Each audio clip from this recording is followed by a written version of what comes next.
báyé ṣe ń lọ ní ìsìn gan Ọlọ́run má jẹ́ ó jẹ́ pé fúnra wa gan lápadà báyé rẹ gan torí ńgbà tí gbogbo ẹ̀ bá ti sú wa fúnra wa lápadà sọ pé kọ́lọ́ máa bọ̀ àìkulẹ̀ ní rẹ́sipẹ́tì ní ká máa sọ pé à ń dúró de àsìkò Ọlọ́run àbí ilé ayé tá a pè lọ́jà tó jẹ́ wípé àmọ́jọ́ ọjà mọ́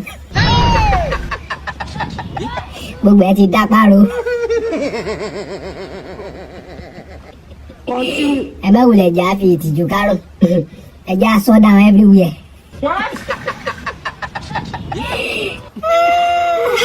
àwọn tí ó lọ ọ̀run àpáàdé mọ́ tètè gbọ̀nà torí wọ́n níbẹ̀ jìnnà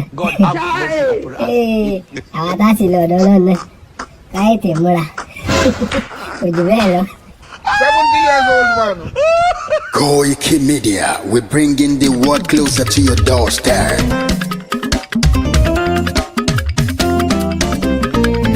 Koikimedia, Koikimedia, Koikimedia, we bringing the world closer to your doorstep. Koikimedia, Koikimedia. Koikimedia, we bringing the world closer to your doorstep. Àwa sálára àgbà yìí dá, àwa ló láṣà àti èdè. Gbígbédè lárugẹ nílẹ̀ Oòduà o, àwa gangan ni bàbá. Koikimedia, Koikimedia, Koikimedia. Closer to your doorstep. They never sabi wetin we carry for her. But they move closer before they go sabi. I said they never know wetin we carry for body. But they move closer before they go sabi. Ọ̀kín lọ lọ́jà ẹyẹ, ìníhùn ló ló lajú. Ẹyẹ tó lórí kodò bí àdán ọ̀pẹ̀jẹ̀ lẹ́nu.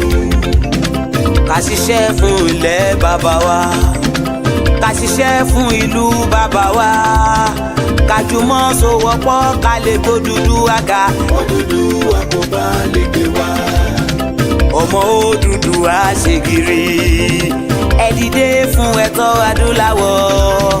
Ká lè jọ jùmọ̀ gbé délẹ̀ ìlérí. Ká wálé gba ògo ilẹ̀ wa. Ká ṣiṣẹ́ ká lè jọ gbàdé. Ká lè gbàdé adé adúláwọ̀.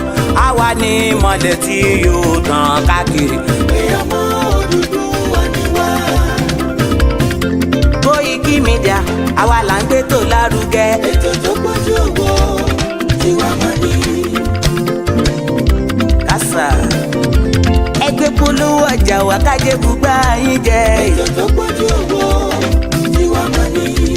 À ń gbé tó lárugẹ, à ń gbàsà lárugẹ. Ètò tó pọ̀jù owó tí wàá máa ní. News and sports ẹ máa rí gbọ́. Ètò tó pọ̀jù owó tí wàá máa ní. Ọmọ Ìjẹ̀bú alárẹ̀ mi ló ní kí n máa ké tantan. Koikimedia ọ̀rọ̀ lágbájúmọ̀ mi o. Máa bá ṣẹ̀rẹ̀ lọ o. Ọmọ Yorùbá nìyẹn, ọmọ Yorùbá tata o. À ń gbádùn rẹ, ọmọ Ìjẹ̀bú alárẹ̀ mi. Ṣẹ́yìn ló máa fi dìbò tẹ̀ mọ́lẹ̀ o. Ẹ̀yin lọ́mọ onígbò máa ń dé máa dé.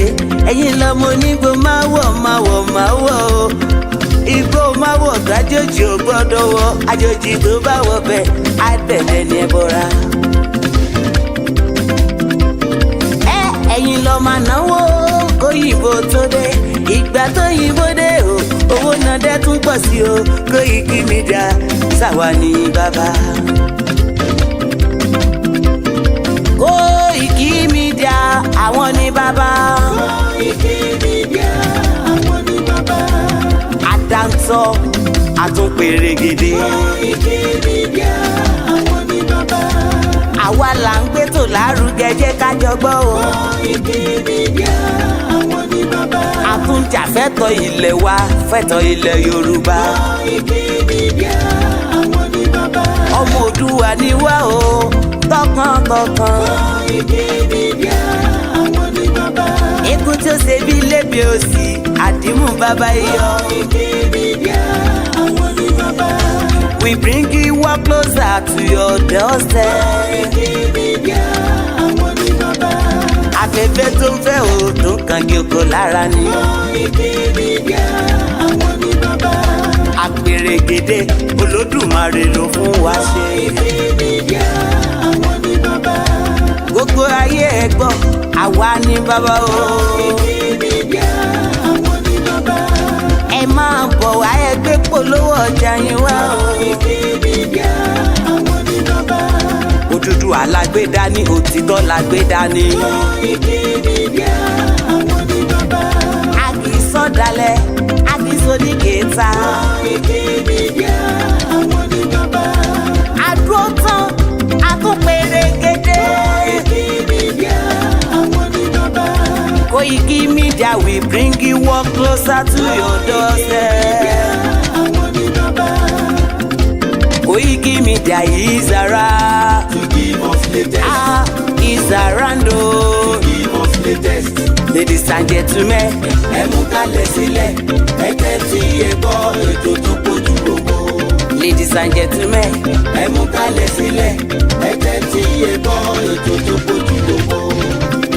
Koikimedia is around. To give us latest. gbogbo ẹ̀yin ọmọ ọ̀dọ́ tá a jọ ń káàkiri ọ̀dọ́jọ́ ni wá ẹ mọ̀ jẹ́ kí a fi àyè gba Fúlàní lórí ilẹ̀ àwọn bàbá wa ẹ mọ̀ jẹ́ ká bú ọba mọ́ ẹ mọ̀ jẹ́ ká bú jòyè mọ́ nígbà tá a la fẹ́ jà fún àwọn ọ̀rẹ́ wa táwa ń kọ́kọ́ ń bú ọba tá à ń bú jòyè èmi náà ṣe bẹ́ẹ̀ rí bọ́ mo pera mi padà ẹ mọ̀ jẹ́ ká bú àgbààgbà kankan mọ́ ẹ mọ̀ bolóṣèlú kankan àwọn ẹ̀rù kálukú ń bẹ̀rù wọn ò lè sọ̀rọ̀ ọba ò lè sọ ìjòyè lè sọ ẹ jẹ́ ká ronú ẹ mọ̀ jẹ́ ká bá àwọn bàbá jà mọ́ ẹ mọ̀ jẹ́ á bú wọn mọ́ ẹ mọ̀ jẹ́ á ṣe wọn àwọn ará pẹ̀lú wọn àwọn àgbà tán bá jó lóṣèlú tá a bá fẹ́ kọ́ wọn rẹ̀ wá lọ́wọ́ á gbé wọn mọ́ra á gbé wọn mọ́ra ni à ní bú wọn mọ́ ẹ mọ̀ jẹ́ á ṣèjẹ̀gbọ́n ẹ mọ̀ jẹ́ á dà lúrú a lè gba ẹ̀tọ́ wa láì ṣèjẹ̀gbọ́n a lè gba ẹ̀tọ́ wa láì yìnbọn a lè gba ẹ̀tọ́ wa láì dà lúrú gbogbo protest mo ṣe ní ìlú Nàìjíríà mi ò rí ibi tí mo ti ẹnìkan lè sọ pé mo pààyàn tàbí mo jó nǹkan náà tàbí mo bà nǹkan jẹ́ mo lọ písù torí pé olówó lèmi náà tí ò bá sólówó lára ń dì mọ́ gbogbo nǹkan tọ́lọ́run fún yẹn lọ́lọ́run fún mi mi ṣe tálákà tó dé pé mo dìde fúnjà Yorùbá big man ni mi àwọn tó jẹ́ ọ̀rẹ́ mi tó súnmọ́ mi tó ní owó ní kí ni mo wá lọ bẹ̀ pé sọ́wọ́ lè mi mò ń fẹ́ ni kí n sọ yìí tí mo fẹ́ mo ní ìsọ̀rọ̀ owó àní ọ̀rọ̀ ìran mi ni mò ń sọ kí n wọ gbowó kí n gbéra kí n pé mò ń lọ ọ̀dọ̀ ọba àgbowó mò ń lọ ọ̀dọ̀ oníbodè òfin gbowó kí n kójó wọlé kọ́kàn mi balẹ̀ kí n dá wa mọ́tò kí n mọ́ rìn bọ̀ kí Fúlàní mọ́ dá mi dúró títì kí n délé kí bàbá sọ pé kí n gbé tírélà sùn kí n mọ́ gbé lọ àwọn bàbá wo lè lóko mọ́ wọn ò lè lódò ẹ jẹ́ ká fọwọ́sowọ́pọ̀ ká ti àwọn bàbá wa lẹ́yìn ká dá security ti wá lẹ̀ ká sọ fún wọn kí wọ́n bá wa fọwọ́ tì í ká lé wọn kó nu oko wa ẹ ṣé mo dúpẹ́ Jésù Olúwa wa. báyé ṣe ń lọ ní ìsìn gan Ọlọ́run má jẹ́ ó jẹ́ pé fúnra wa gan lápadà fàyè rẹ gan torí ńgbà tí gbogbo ẹ̀ bá ti sú wa fúnra wa lápadà sọ pé kọ́ lọ́ mọ́ bọ̀ àìkúlẹ̀ ní rẹ́sipẹ́tì ní ká máa sọ pé àdó di àsìkò Ọlọ́run àbí ilé ayé tá a pè lọ́jà tó jẹ́ wípé àmọ́jọ́ ọjà mọ́ gbogbo ẹ ti dá páro ẹ má wulẹ̀ jà fi ìtìjú kárùn ẹ já sọ́dà everywhere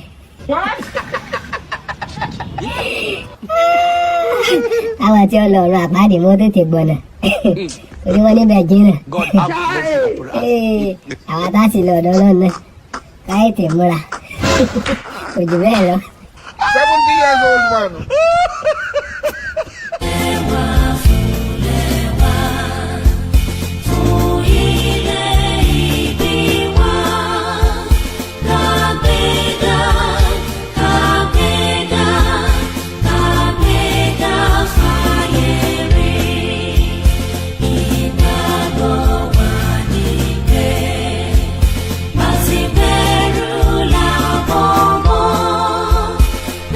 She said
wá gbọ́ ìròyìn ayọ̀ ńlá kan màní mo mú tọ̀jú wá RBE virtual bank.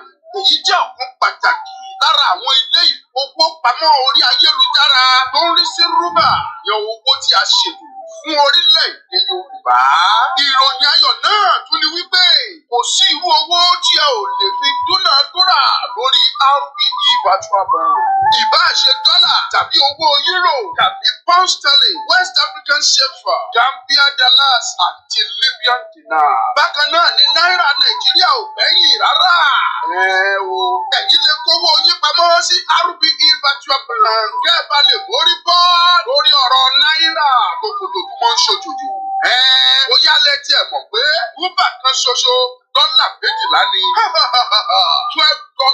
to one rúbà. Kò wá tán síbẹ̀ o, o lè fowó ránṣẹ́ sí òkè òkun. Àwọn tó wà lókè òkun náà sì lè fowó ránṣẹ́ sílé láti inú àpò ìṣúná rúbà àti ẹ̀. Owó kì í sọnù níbẹ̀.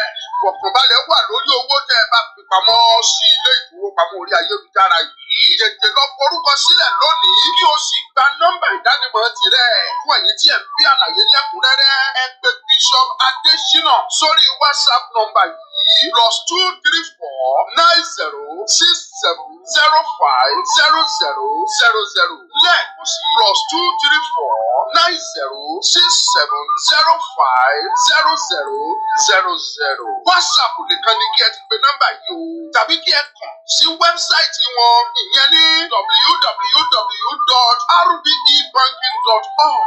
Bákan náà lẹ lè gba mobile app wọn sílẹ̀ látòrí Google Play Store. Rúbà owó àwa ọmọ Yorùbá RBE virtual bank ló ń ṣètò ẹ̀. Tètè forúkọ sílẹ̀ kó tó pẹ́ jù. And a very good evening and welcome to Koikimedia live from London. Today, Amaje, 13th day of the month of November 2024, and we should have ample of time to go through the discussion of tonight.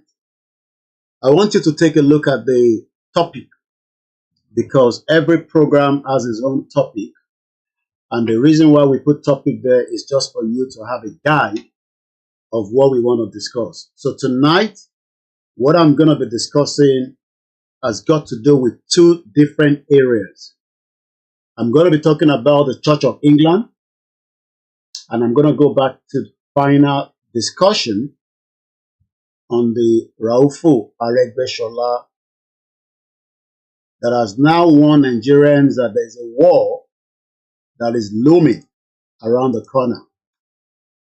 Many of us might remember or not that there is a particular good friend to Boko Haram, another Fulani terrorist. You might probably not know him with the image in front of you. The individual to your right-hand side is a well-known figure, Muki Babami Pavilion TV. The rest of you, I will leave it like that for now, because I don't want to be distracted. But we need to recognize our media that are working back to back. Arákùnrin tí ẹ ń rí ní on the right hand side, ẹ lè má mọ̀ dáadáa látara image tí ẹ ń rí yẹn. I'm not talking about Raufu Aregbesola, kò sẹ́ni tó mọ̀ Raufu Aregbesola.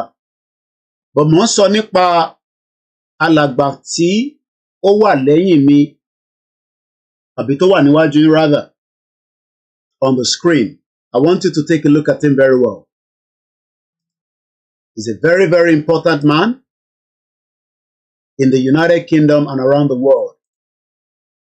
And I'll be telling you a little bit about him. Like I always say, ẹ̀yin nìkan kọ́ ni à ń bá sọ̀rọ̀. So tá bá ń sọ èdè òyìnbó lórí ètò wa níbí is because we have other individuals that we want them to listen to the program. And tonight is a very, very important program because it's going to dive into Church of England. Why Church of England? I will tell you more in the course of the program. lẹ́ẹ̀kan sí arákùnrin tí ẹ̀ ń wò ní iwájú yín ẹ lè má mọ̀ dáadáa sẹ́ẹ̀ nítorí pé ojú ọ̀ní wà familiar gẹ́gẹ́ bí ara àwọn tí a lè pè ní òyìnbó ó lórúkọ but àwòrán tí máa gbé wọlé nísìn you will recognize him much better, especially in the 8 years of the former president of the Federal Republic of Nigeria, tá mọ̀ sí terrorist Muhammadu Buhari. And again, I'm sure now the face looks familiar. Bí ẹ bá wo àwòrán yẹn nísìn, you can tell that this particular man, according to him, was a very good friend of the former president Muhammadu Buhari. Kò wá ń ṣe Buhari nìkan ló nífẹ̀ẹ́, ó nífẹ̀ẹ́ ọ̀pọ̀lọpọ̀ àwọn ẹ̀yà kan ju ẹ̀yà kan lọ. Àmọ́ lénìí, ọ̀rọ̀ ẹ̀ ni mo mú wá bá gbogbo ọmọ Yorùbá. Eléyìí ni láti fi máa dára wa lẹ́kọ̀ọ́, just to tell us again and again, according to the title tí mo gbé sórí screen. And the title tí ẹ bá wo àkọlé ètò tí ilé ìta ń bá lọ yìí. Aregbesola says there is going to be a war. Ogun ń bọ̀ nínú Nàìjíríà. Also, Justin Welby, ìyẹn lorúkọ arákùnrin tẹ́ ń rí yẹn, resign. Kí ló fà á tó fi resign? Gbogbo yẹn náà ni mo máa ṣàlàyé fún wa in the course of the program tonight. And also, mo kọ síbẹ̀ pé Church of England is in crisis, just like bí UK ṣe fi wá sí crisis tí a wà nínú ẹ̀. Béèyàn kan bá dẹ̀ lọ, there will be more danger ahead, and that is the reason why ta ṣe ń pariwo síta lójoojúmọ́ pé àwọn tí ẹ̀ ń fọkàn tán, àwọn tẹ́ ń rò pé they have something to give you are also in crisis tonight. The whole of UK, especially pẹ̀lú arákùnrin tẹ́ ń rí yẹn, is in turmoil. Màá fún yín ní gbogbo details yẹn. Àtijọ́ Monday láti wà lẹ́nu ẹ̀ fẹ́yìn tí ẹ bá ń tẹ̀lé wa dáadáa lórí ìkànnì tí à ń pè ní Koiki Media. Lẹ́ẹ̀kan sí àwòrán tó máa wọlé nísìn tẹ máa tún rí. Ẹ rí i pé nínú àwọn tọ́jọ dúró, àwọn ẹ̀yà tọ́jọ dúró, bóyá ẹ̀yà Yorùbá wà nínú ẹ̀ or not, but ẹ̀yà mẹ́ta tó wà nínú ẹ̀ àbí mẹ́rin, ìyẹn àwòrán tó máa wọlé lẹ́yìn tẹ́lẹ̀. We have 4 different Fulani individuals tó jẹ́ bí ọ̀rẹ́ sí arákùnrin. At least a mọ orúkọ èèyàn mẹ́rin tó jẹ́ àwọn ẹ̀yà Fulani nínú àwòrán tẹ̀ ń wò yìí. Tá bá ti mú Buhari kúrò níbẹ̀, next to Buhari is Sultan of Sokoto. Ẹ má bínú pé the image is a bit blurred because mo blur ẹ̀ ni. I can give us as it is so that I change the image. Ìyẹn ló ṣe look blur. But tí bá mú wá báyìí so that kó lè pé ọ̀nà méjì. Ẹ rí i pé they are still the same set of people. Àwọn tẹ́ ẹ̀ ń wò níwájú yìí, Buhari, Sultan of Sokoto, Gowon. Ta ló mọ bàbá onírùngbọ̀n funfun yẹn? Ta ló mọ orúkọ ẹ̀? Bàbá tó wà to the right hand side, Abdulsalam, òun ló máa ń wá peace tó bá fi ṣe election. Gbogbo ìgbà ló máa ń lọ wá peace. He's always looking for peace. He wants peace. And you can now tell that for a very long time, wọ́n ti gbé gbogbo wa ní gógó. Ìyẹn Church of England. Because when Yoruba people see images like these, they look at it as, wow! Èèyàn Ọlọ́run. And like I always say, ìjà ẹ̀sìn kọ́ là ń jà. But it is important that we bring to the conscious mind of millions of Yoruba people that for a very long time, the UK has told us lies. Lies upon lies. I welcome you into the broadcast. Moki Babawa, the leader of the Yoruba self-determination movement, and the one and only professor that believed that the lives of the Yoruba people should be much better than what it is today. The man that loves his children and his grandchildren and always wants to say that one people, one language, one culture must be given the right to self-determination.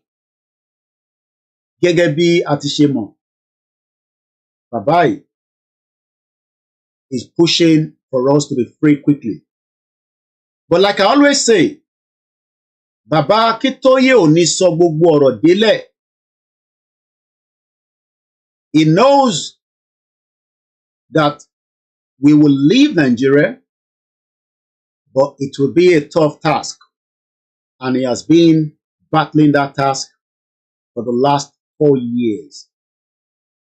He also have many deputies and individuals that work with him láti lè fi ọ̀pọ̀lọpọ̀ ọgbọ́n àtòye tá máa fi kúrò nínú Nàìjíríà.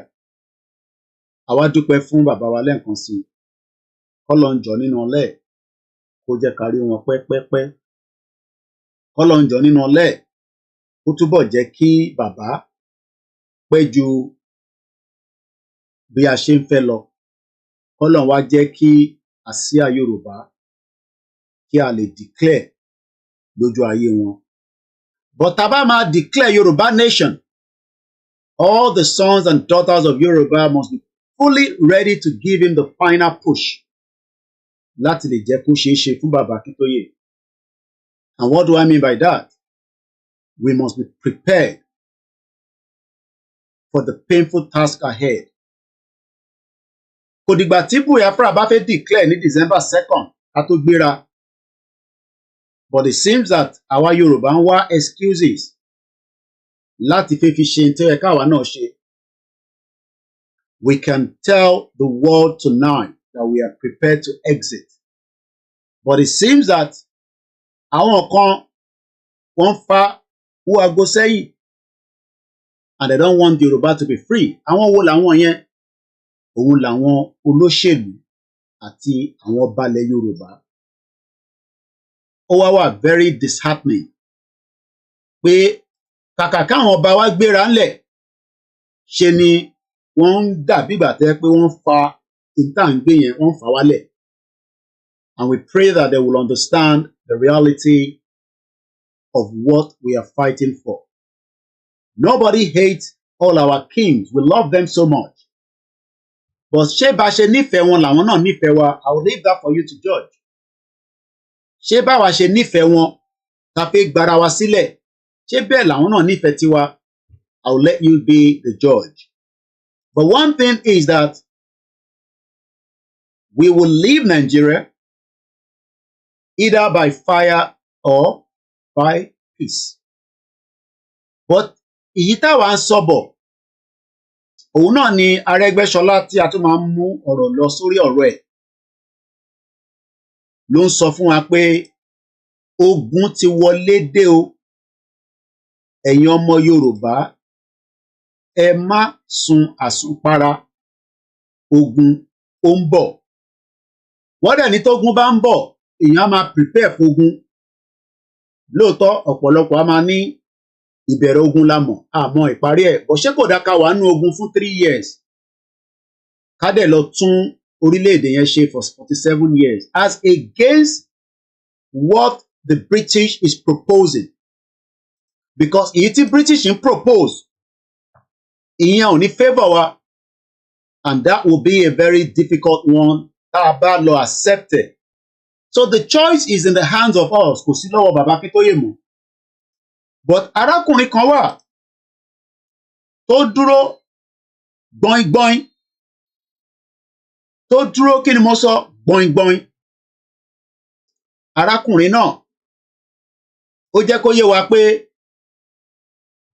òun ò ń ṣe ẹni tó ṣẹ̀ máa sọ fún wa pé ìjà Yorùbá ò ṣeé jà bíi bàbá aláṣọ funfun torí bàbá aláṣọ funfun ló ń jẹ́ kó yé wa pé ìjà ọmọ Yorùbá ò ṣeé jà eléyìí náà ń ṣe tán nígbà táwa náà bá ti gbéra ńlẹ̀ wọ́n ní kò ní sógun àmọ́ a lè gbára wa sílẹ̀ ọ̀nà owó la wá fẹ́ fi gbára wa sílẹ̀ ó kù sẹ́mi àti ẹ lọ́wọ́ nígbà táwa bá ti gbéra ńlẹ̀ arákùnrin tí à ń wò lẹ́yìn ó náà máa tì wá lẹ́yìn kí ló wá ṣì ń bà wá lẹ́rù nígbà tí a ní Ọlọ́run tó tì òun lẹ́yìn tí oríṣiríṣi prophecy dẹ̀ ń sọ pé ọ̀nà àbáyọ tó kù òun náà ni pé ká push out ṣé ó dìgbà tí Ìgbòho bá dé Nàìjíríà ni a fẹ́ push out ni àbí kó tó dé gan kí gbogbo ẹ̀ ti máa rọ́kìrọ́kì torí pé arákùnrin látara in tó ti fi wọ̀n wá pé èèyàn tó lè bá wa dá sí nígbà táwa bá ti push out ṣé à ń dúró pé kí olóyè déná ká tó push out ni àbí àjọ máa push out náà kí olóyè bá wa lẹ́nu ẹ̀ àwọn ọ̀pọ̀lọpọ̀ èèyàn wà nílé tó jẹ́ àwọn èèyàn ńláńláńlá àwọn èèyàn gbòógì tí wọ́n lè hold on the battle àti bá sọ pé battle I'm talking about whatever the battle means to you kí ogun tí ìyẹn Arẹ́gbẹ́ṣọlá tún sọ yìí kó má lọ dé bá wa lójijì kó má di pé ọlọ́mọ ọ̀tọ́mọ ìyẹn máa ká wa mọ́lé kí ló wá ń fà á tí à ń bẹ̀rù nígbà tí olóyè ọmọ Adéyẹmọ Ìgbòho Elédùmarè Ìgbòho òòṣà tó jẹ́ kó yé wa pé gbogbo ìgbà kí ìgbà tá a bá ti gbéra òun náà máa gbéra pẹ̀lú wa bó ṣe a fẹ́ jẹ́ kí olóyè kọ́kọ́ dé sí ilẹ̀ Yorùbá ni kájọ wá máa ṣe ìwọ́de àbáwá fẹ́ jáde ná èwo la fẹ́ nu méjèèjì torí pé olóyè ò ní sá sẹ́yìn nígbà tá a bá jáde. So what are we waiting for is the question. We have every right to push out for a peaceful rally. And if we do not come out now, ogun tí Aregbesola ń sọ yìí, ó ṣeéṣe kó ká wa mọ́lé o. And it is in the best interest of every Yorubas and sons and daughters. Ká máa rò lọ́kàn o. Kó tó di pé wàhálà ilé lọ dé tí apá ò dé ká o. Eléyìí tó sì ń bẹ nísìn apá ń ka. Nígbà tí akúkú ti mọ̀ tí gbogbo wa ti rí pé in tá à ń béèrè fún ẹ̀tọ́ wa tá à ń béèrè fún yìí. Àwa kọ́ la ń sọ pé a nídẹ̀.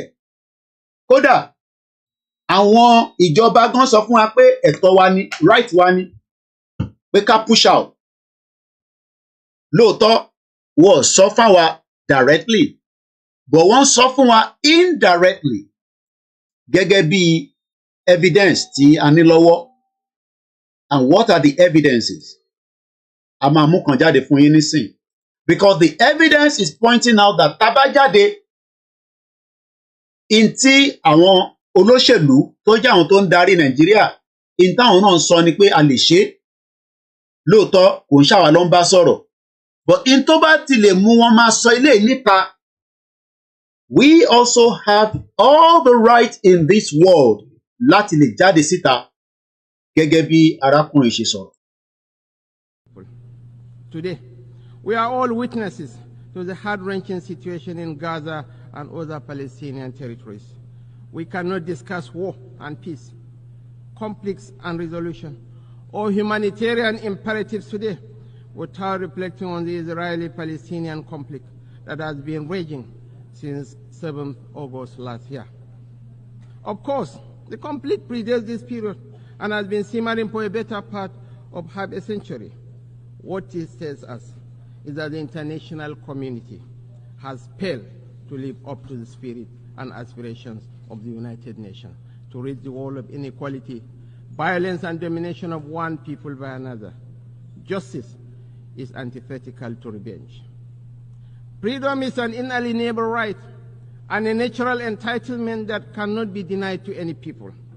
The Palestinian people deserve their independence. They deserve to have a home of their own in territories already recognized by this very assembly and by international law, which is being routinely ignored. Nigeria continues to urge efforts to bring back on track the two-state solution that offers the prospect for a new beginning for the region. Nigeria reaffirms to supporting United Nations peacekeeping operations. We recognize the need for Africa to build strong and professional armies to meet the multiple challenges we face. Consequently, we reiterate the call for international support to operationalize the African Standby Force, in addition to the provision of requisite support and resources to ensure the upgrade, take-up, and effectiveness of people. Today, we are... Well, òun láti gbọ́ tí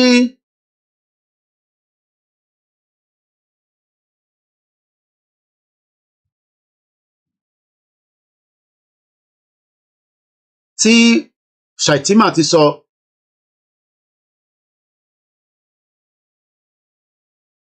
pé a ní right, inalienable right láti push out fún ẹ̀tọ́ wa gẹ́gẹ́ bí àwa tá à ń pè fún Yorùbá nation. So I'm going to come back to all that area. Mo kàn fẹ́ ká ní understanding pé kò sẹ́ni kankan tó ń dá wa dúró mọ́. Kò sí ẹnì kankan. Bàbá Akintoye ò ní a lè jáde láti ṣe ìwọ́de láti fi sọ fún àwọn èèyàn wa. Ìwọ́de tá dẹ̀ ń sọ yìí kò ń ṣe pé ẹnìkan máa wá sí state kan, no. State ẹ ló máa wà láti máa jáde. Àdúgbò ẹ ló máa dúró sí láti máa jáde. Kò bá jẹ́ ìmárùn náà ni. Ó wá depend bẹ́ẹ̀ bá ṣe pọ̀ sí ní state kankan. And we can do that even before December 2nd. Torí pé argument pé ẹ fẹ́ link December 2nd mọ́ Yorùbá nation. Ẹ jẹ́ ká fi December 2nd àwọn Biafra sílẹ̀.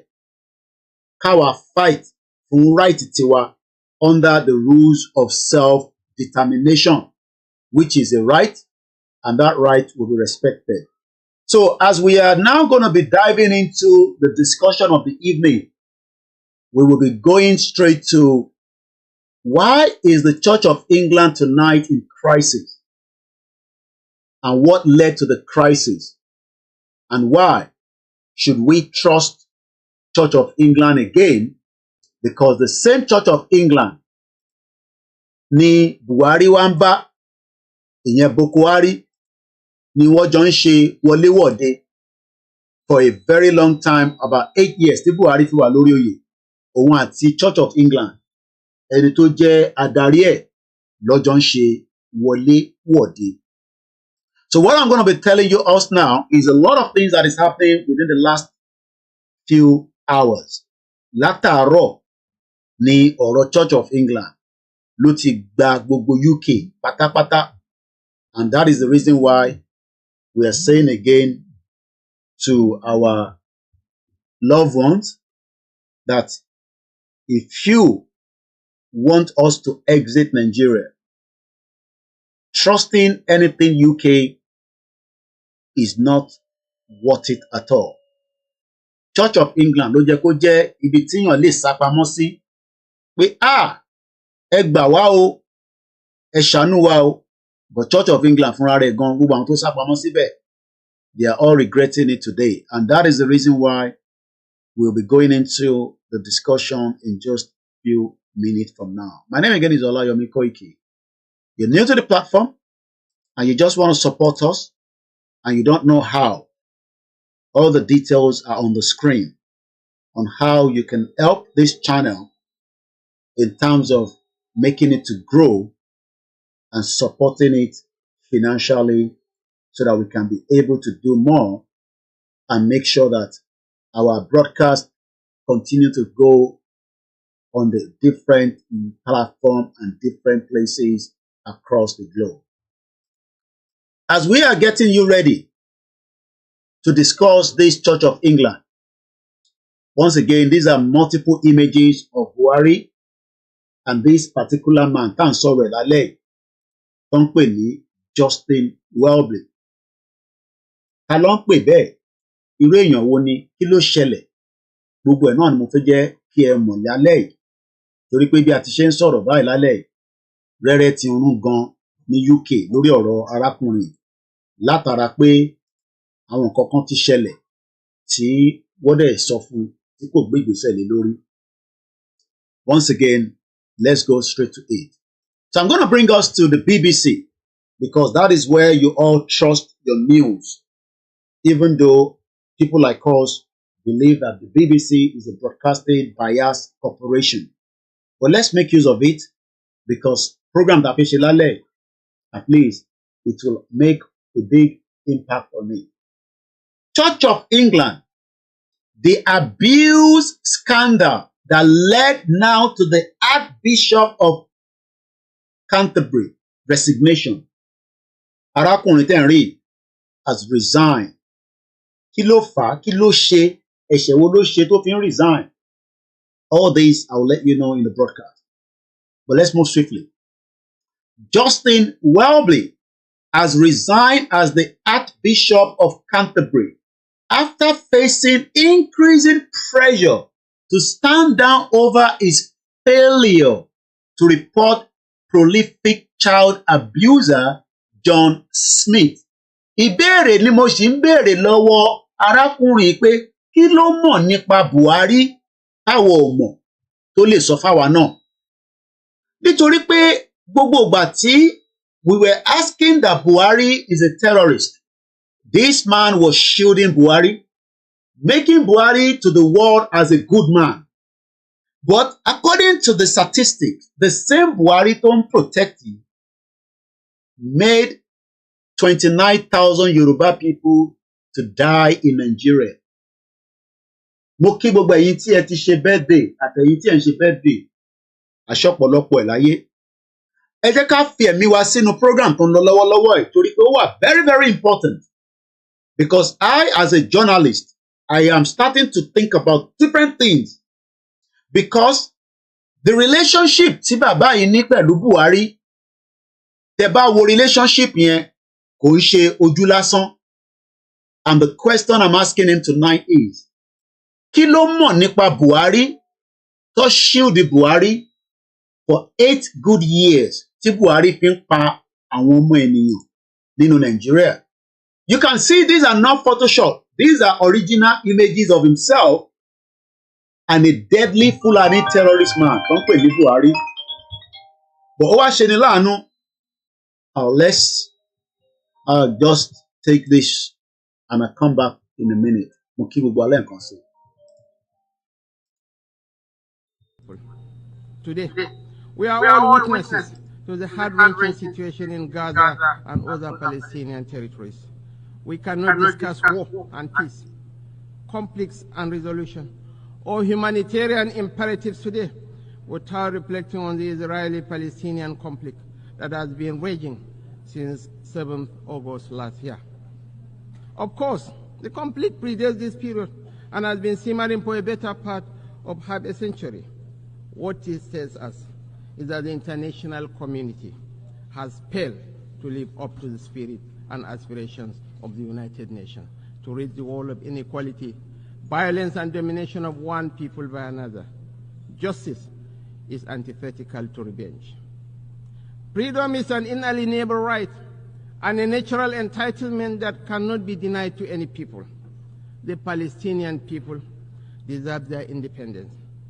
They deserve to have a home of their own in territories already recognized by this very assembly and by international law, which is being routinely ignored. Nigeria continues to urge efforts to bring back on track the two-state solution that offers the prospect for a new beginning for the region. Nigeria reaffirms to supporting United Nations peacekeeping operations. We recognize the need for Africa to build strong and professional armies to meet the multiple challenges we face. Consequently, we reiterate the call for international support to operationalize the African Standby Force in addition to the provision of requisite support and resources to ensure the upgrade, take-up, and effectiveness of people. Today, we are Nigeria is a star. Yoruba nation. No going back. Yoruba nation. No going back. Yoruba nation. No going back. Yoruba nation. No going back. And welcome back once again to the live program.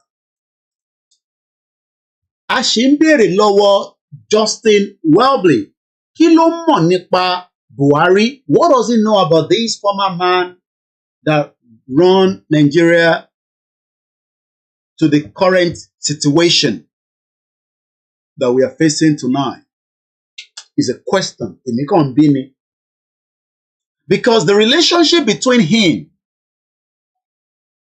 and Buhari, òun ló ń lọ lọ́nkàn yẹn.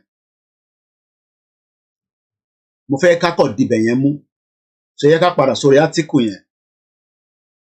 He has resigned as the Archbishop of Canterbury after facing increasing pressure to stand down over his failure to a prolific child abuser. Tó ń pè ní John Smith. Ìyẹn máa abuse àwọn ọmọ kéékèèké ń tiẹ̀ ní. Prolific child abuser. Ìyẹn arákùnrin, ó dà pé ní arákùnrin, eléyìí ni ó máa ń abuse àwọn ọmọ kéékèèké. Mo kàn fẹ́ ká rí ojú wọn ni. Torí ojú olè èèyàn gbọ́dọ̀ gbé jáde. Church cover up adherent abuse report.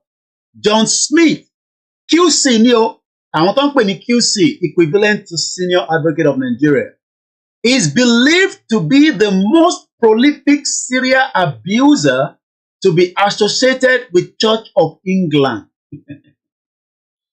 Good evening and welcome to this live transmission.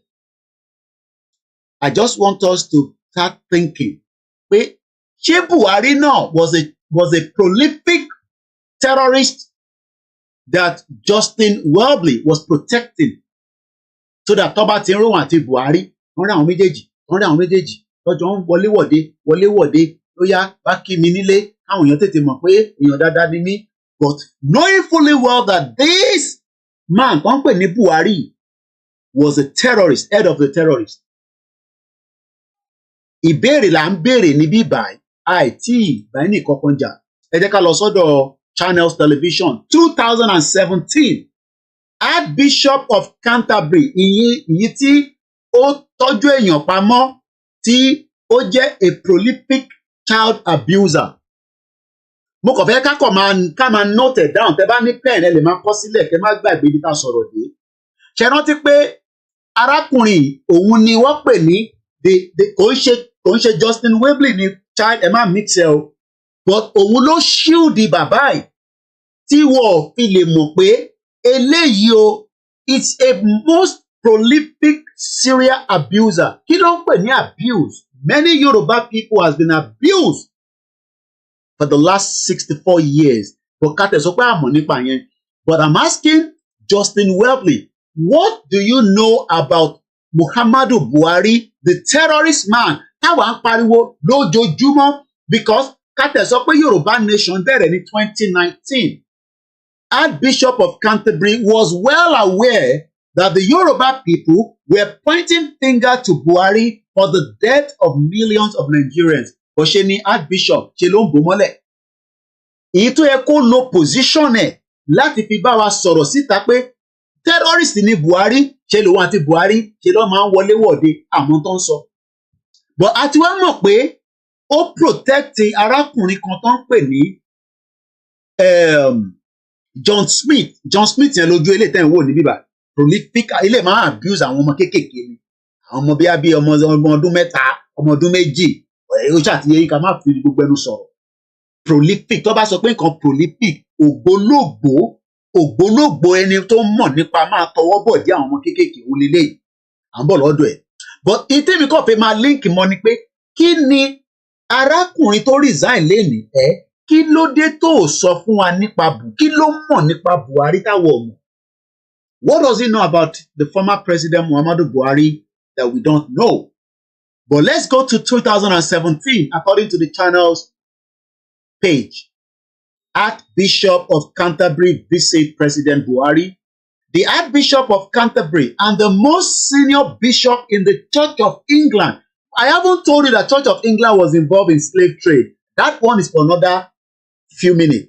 But I'm still focusing on the child abuse that has now led to the Archbishop resigning tonight for the crime that was committed inside Church of England that he did not tell anybody, even though he was told. But I want us to now read more about some of the visits of Buhari to London, where he met this same Archbishop of Canterbury, the most senior bishop in the Church of England, Honorable Justin Porter Welby, has visited Nigeria President Muhammadu Buhari at Abuja House in London. The president confirmed the visit on Thursday in a tweet, saying, "Very pleased to welcome the Most Reverend and Honorable Justin Welby, Archbishop of Canterbury, to Abuja House this afternoon. He has resigned today." Now, Edeka calculated 2017, 18, 19, 20, 21, 22, 23, 24. 7 years after, we are now finding out that he knew about a prolific child abuser, but he said nothing about it. we are getting somewhere. Lóòótọ́, it might look like it's going to take longer. You can see why the God of the Yoruba land is with us. Because when we were seeing Archbishop with Buhari, we were calling his attention that Buhari is not a clean man. He's a terrorist. But Archbishop said nothing. She don't protect it. And this is why Yoruba nation is going somewhere. Torí pé àṣírí gbogbo wọn máa tú ni. Àti Archbishop o, àti Buhari ni o, ó wà láyé ni o, ó ti kú ni o. Let's go further. The president had been on vacation since January 23rd, has received quite a number of dignitaries since he extended his leave to take care of his health. Those who have visited him include the Senate President, Dr. Bukola Saraki, Speaker of the House of Representatives, Honorable Yakubu Dogara, APC Chairman, Chief John Oyegun, APC Leader Senator Bola Tinubu, that has now become the President. We'll come back to him later. The President had handed over to his Vice President, Beudani, Professor Yemi Osibajo, Shotman Devil, before proceeding on leave. Although the President had made several calls to some leaders back home, including the governors of Kano and Niger State, as well as the former head of state, General Yakubu Gowon, and the former President, Chief Olusegun Obasanjo, there have been calls for him to address Nigerians.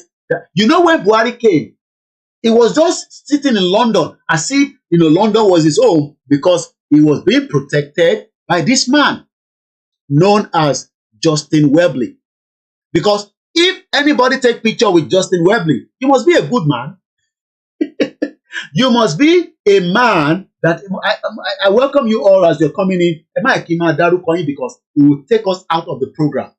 But we will appreciate you all before the end of the program. I just want you to sit back and enjoy the program. It's exactly 17:30. My name is Oluwole Koiki.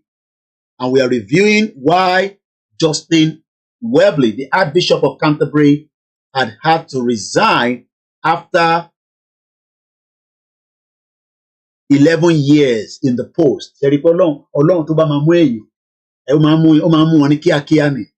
Because what we know tonight is that Justin Welby, that was part of the Church of England, that knew about many children being used by the prolific child abuser, said nothing, kept quiet, and tonight he has resigned his position.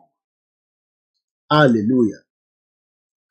And this is the reason why we are saying to Yoruba people, you trust England, you trust Britain, you are all in big trouble. Never trust your enemies, but prepare for them in all different areas. Justin Welby, Kaksari Kaile Toka to padà sóhun àti Buhari, has now had to resign this position after 11 years. I'm even told that Lord Prudence will follow him as well. Alotunje Lord Prudence. So what ẹ pọ̀ dáadáa àwọn child abusers. Wọ́n pín ọ̀kan náà ni wọ́n ní Lord Prudence. Wọ́n nílé náà mọ̀ ń pẹ́ o. Wọ́n nílé náà mọ̀ ń pẹ́ o. Bá ṣe ń gbọ́. But we will come back to him. À ń bọ̀ lọ́dọ̀ òun. Ká kọ́kọ́ mú ẹ̀rí yẹn dáadáa. While as Archbishop of Canterbury, Ore Buhari, the evil Fulani former president, had to resign. A damning independent review. Now I want you to focus your mind here, because if you miss this section, you are missing the program. This is where you need to know the reason why he had to resign. Just as we are saying to UK, the reason why Nigeria needs to de-amalgamate is because many abuses has gone for too long. But it seems that British does not want that, or Britain rather. According to a damning independent review that was published last week, has now found the Archbishop, the former now, because he's no longer in that position, Amalati Looming, because we can't trust him anymore to that position again, so he had to resign. And that's what they do here anyway, as against African countries. You beg them to resign in African countries, they're not going to listen to you. And this is the kind of country I want. I want to be in a country where you do wrong, you resign, and you then have to face the consequence, whether we will charge you for criminal or whatever. I'm asking again tonight on this particular network, what do this Archbishop or former Archbishop knows about Buhari that was in hiding for a very long time that he needs to expose now, because we know that Buhari was an evil man. Ebamigbo share button if you're enjoying the program. Very, very important. It was last week that we found out that Mr. Welby, the most senior bishop within the Church of England and other church officials, should have formally reported this serial child abuser as far back as 2013 to the police in the UK and authorities in South Africa. Again, ṣé ó mọ̀ kankan nípa Buhari náà? Because if this man was aware of a crime to that extent in 2019, ó dẹ̀ pẹnu mọ́, mélòó ló mọ̀ nípa Buhari? We're not bringing anybody in, so don't even send a request. You are not going to be given that button. Listen, that's what we're doing here for. Listen.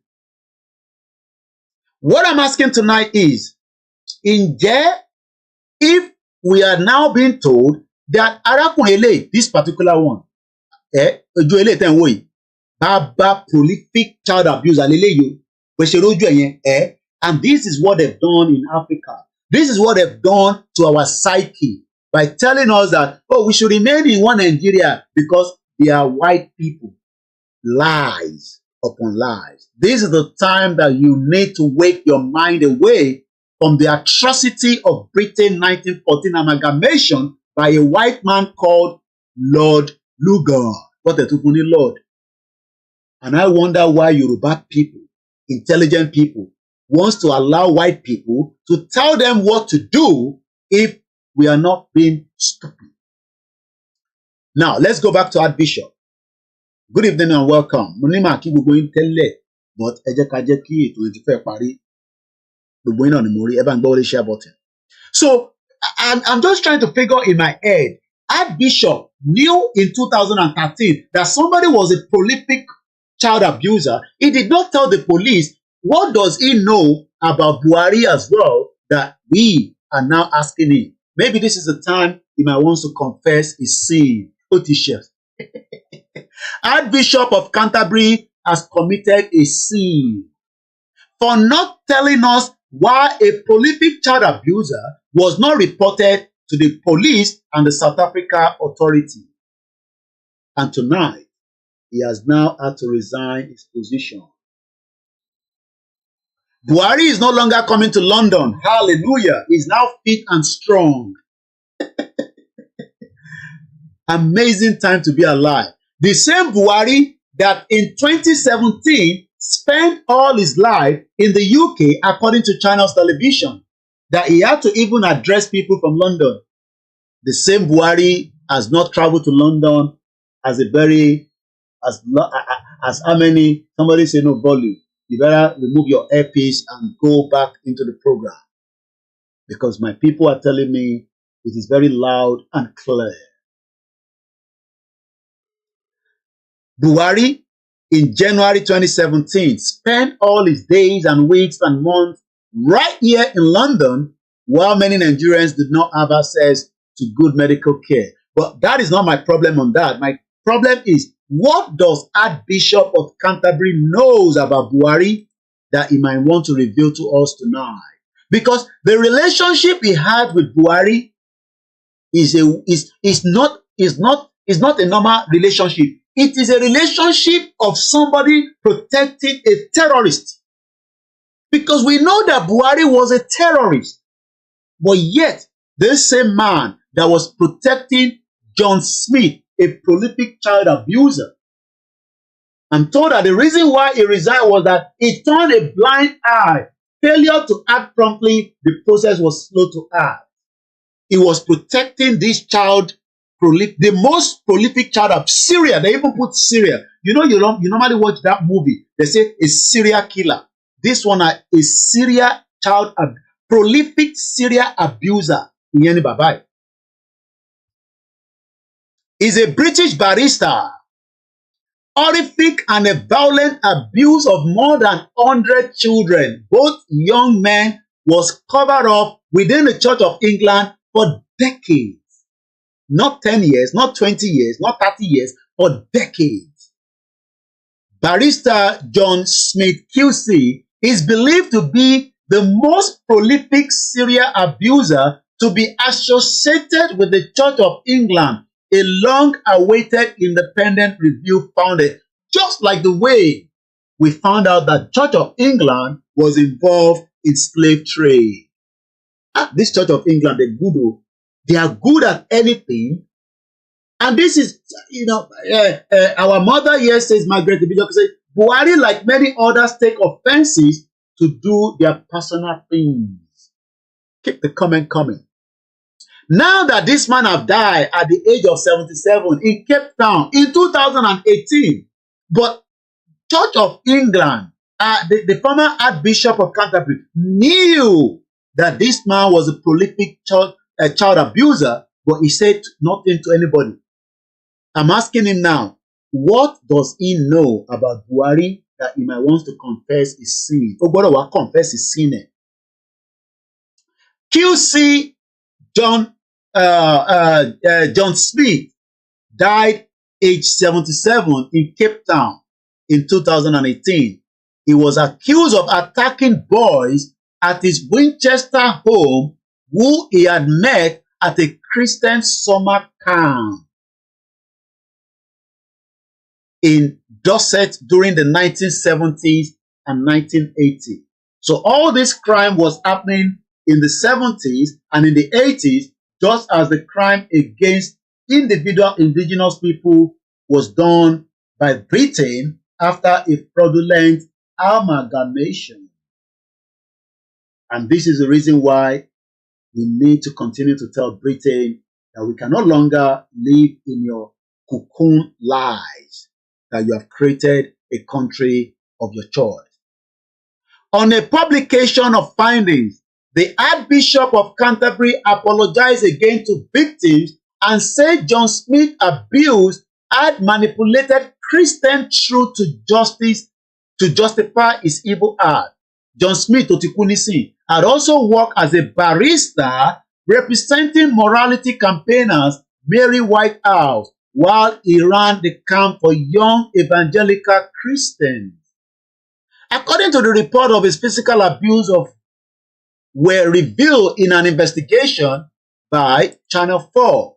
You see why you need to support media, especially independent media. So we are now inside Channel 4. Archbishop admit church failed terribly over abuse revelations.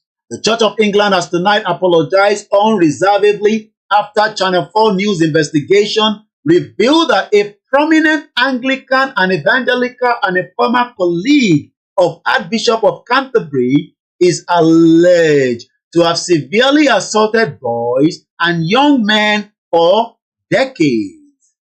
The alleged abuse was carried out by a prominent QC and a part-time judge called John Smith, who was the chairman of the Everett Trust, a charity closely linked to the church which ran Christian holiday camps for public school students. The church admitted that it had failed terribly after this program learned that the trust had discovered the alleged abuse in 1982 but failed to report to the police. So who was protecting who? Why is just Welby protecting Buhari? Because I'm sure he knew something about Buhari, but he needs to shield him from the public line. Don't make Buhari look like a bad man who. But we all know that Buhari, just as he was trying to kidnap Umaru Diko in the 80s, I'm sure Justin Welby knows about all these. Oh, maybe Justin Welby did not know that Buhari kidnapped Nnamdi Kanu. Hallelujah. You can see why I say that until the Yorubas understand that we are living with different demons that do not want Yoruba nation to happen, Church of England is one of them. Because Church of England should have supported the Yoruba people that wants to exit Nigeria because of the persecution of the Christians. But rather, this man was protecting evil Buhari until he's now been told by fire, by force, you have to resign. I'll come back to that in a minute. Let's come back to Channel 4 here. According to Winchester College, where some of the young men met John Smith, a 77-year-old man that died, but nobody told the police. Imagine if it was a black man like me that committed the crime. I'm using myself as a case study. Imagine if it was Olayomi Koiki that committed the crime. Do you think that Archbishop of Archbishop or whatever he called himself would not have reported me? He would have reported me now. Tó bá jẹ́ pé mi ni mo commit crime yẹn nísìn, he would have reported me because I'm a black man. But because òyìnbó sóyìnbó ni, àbí bẹ́ẹ̀ kọ́? So eléyìí fi ń sọ fẹ́yìn ọmọ Yorùbá pé tó bá ń sọ fún ẹ pé òyìnbó kan wà níta tó nífẹ̀ẹ́ iye Yorùbá, irọ́ ni o. Ìntọ́ fẹ́ jẹ lára wa lọ nífẹ̀ẹ́, ìntọ́ fẹ́ gbà lọ́wọ́ wa lọ nífẹ̀ẹ́, wọ́n nífẹ̀ẹ́ mi àti ẹ láti bíbà síbẹ̀ yẹn. I'm going to open the phone line, but not yet. And please do not interrupt the program for now. Let's go further. The Archbishop apology comes after 6-month investigation. So talk about investigation. Kò ní resign. ADEBANJI Archbishop. Adegbe bag of lies. Sorry. So how many of your GO, how many of your pastor, how many of your imam, how many of your babalawo are in the same position in Nigeria today? That they know the truth, but they refuse to speak out because they are covering somebody and they don't want anybody to know until we investigate them. And when you are going to investigate, you will need to invest in that. Yeah, Queen's Counsel is the meaning of QC. Mr. Omobolawon is educating me. They say, Koiki, when I say QC, it means the Queen's Counsel as a high-rank lawyer and senior advocate of Nigeria. I like to be learning a lot on your comments because it's helping me as well. 5:45 p.m. My name is Oluwole Koiki. You might be saying, Koiki, kí lélẹ́yìí ní ṣe pẹ̀lú Yoruba nation? Ó ní ṣe púpọ̀. Just think about the lives of your churches in Nigeria. Telling us that Nigeria is still going to work. But only Nigeria is on the path of making itself the best in the world. I'm talking about your churches. Whether they are white garment, whether they are blue garment, whether they are moshalashi, whether they are, look at that as part of the reason why we are saying that trust nobody, because every one of them are liars. Just like, Yeah, it is 6:45 p.m. in the zoo. Ìyẹn la ṣe ń sọ fún ọmọ Yorùbá pé this is the platform that will expose every single one of them. But investigation needs a lot of money as well. Káwọn ilé tó lè ṣe investigation yẹn they would have traveled to South Africa back and forth. Ká ló máa náwó yẹn fún wọn. Níbo ló ti máa rówó yẹn? Ìyẹn la ṣe ń sọ pé ẹ dá sí iléeṣẹ́ yìí. Àwa náà ní àwọn investigation tá a lè lọ mú jáde wá fún yín. But the only way we can do that is if you support this platform continuously. And we are grateful to those of you that are doing so, judicially without even looking back. No matter how small. Some of my videos, and I'm grateful that other platforms are using my video. If 5,000 people have given us £1 every month, just 5,000 people, with Koiki, I'm offering £1, not £2, just £1. But it has to be 5,000 people. It is still not enough because media is a lot of resources. But I'm grateful to those of you that support. If you want to pay into my account, my first bank is still going through some upgrade. What you can do, America is 1247. Thank you so much, Yawa. 61042901167. That's my Opay account. It's an emergency account and it's been very helpful because I'm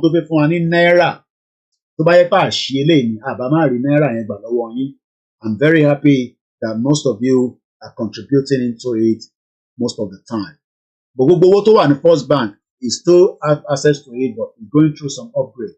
So let's come back to the program quickly. I have to keep showing the account because sometimes people wants to know where to support. Nobody like America no le wa ni. Ẹ lè fún wa ní náírà, ẹ lè fún wa ní pounds, ẹ lè fún wa ní dollar. Kódà, ẹ bá fẹ́ fún mi ní Zelle. Bóbá, ẹ bá fẹ́ fún mi ní Ruba, à ń gba Ruba náà. Let's move swiftly because mo fẹ́ pẹ́ púpọ̀ lórí eléyìí náà. A ti ṣe 1 hour 8 minutes. Mo dẹ̀ fẹ́ kẹ́yìn yàn pè wọlé after tí bá ti ṣe analysis ìtàn ká tó bọ́ sọ́dọ̀ Aregbesola. Let's dive into it. Let's see. I think this man was captured before he died. I believe this is it. So let's watch this video quickly. This is my cousin. Cherry teba ma mú olè, ẹ kàn máa box ẹ ni. So let's watch it. Sorry, mo ti mute mic me. I'm going to mute my mic so that we can watch the video together. This Koiki Media bringing the world closer to your doorstep. Benny, God on our side, Yoruba nation must happen as quickly as possible. Mo kí bàbá wa, mo kí ìyá wa, ẹ má kí máa dárúkọ sẹ́, ká má bàa fi wà diverted. It is a welcome and allowed for Nigerian public officers to spend public money freely. Who will query them? That's the problem. Channel 4 News. We're told that you beat young men until they bled. Why did you do that? I'm not talking about that.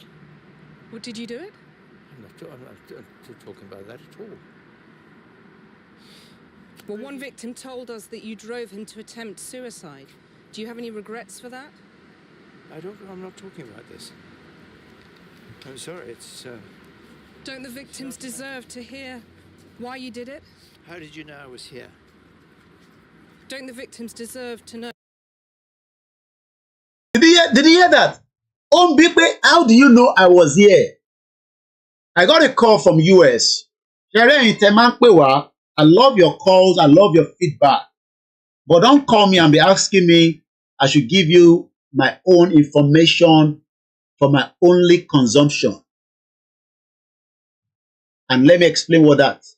The caller called me and said, Baba Ekiti ṣe program. Wọ́n sọ̀rọ̀ nípa amalgamation. Ibo ló ti rí evidence. Mo ní kò ń ṣe Baba Ekiti ló ń ṣe program. Èmi lèmi gbé jáde pé wọ́n ti sign amalgamation. And the person went a little bit shocked first. And to get around our calls here, wọ́n fẹ́ bring Baba Ekiti in.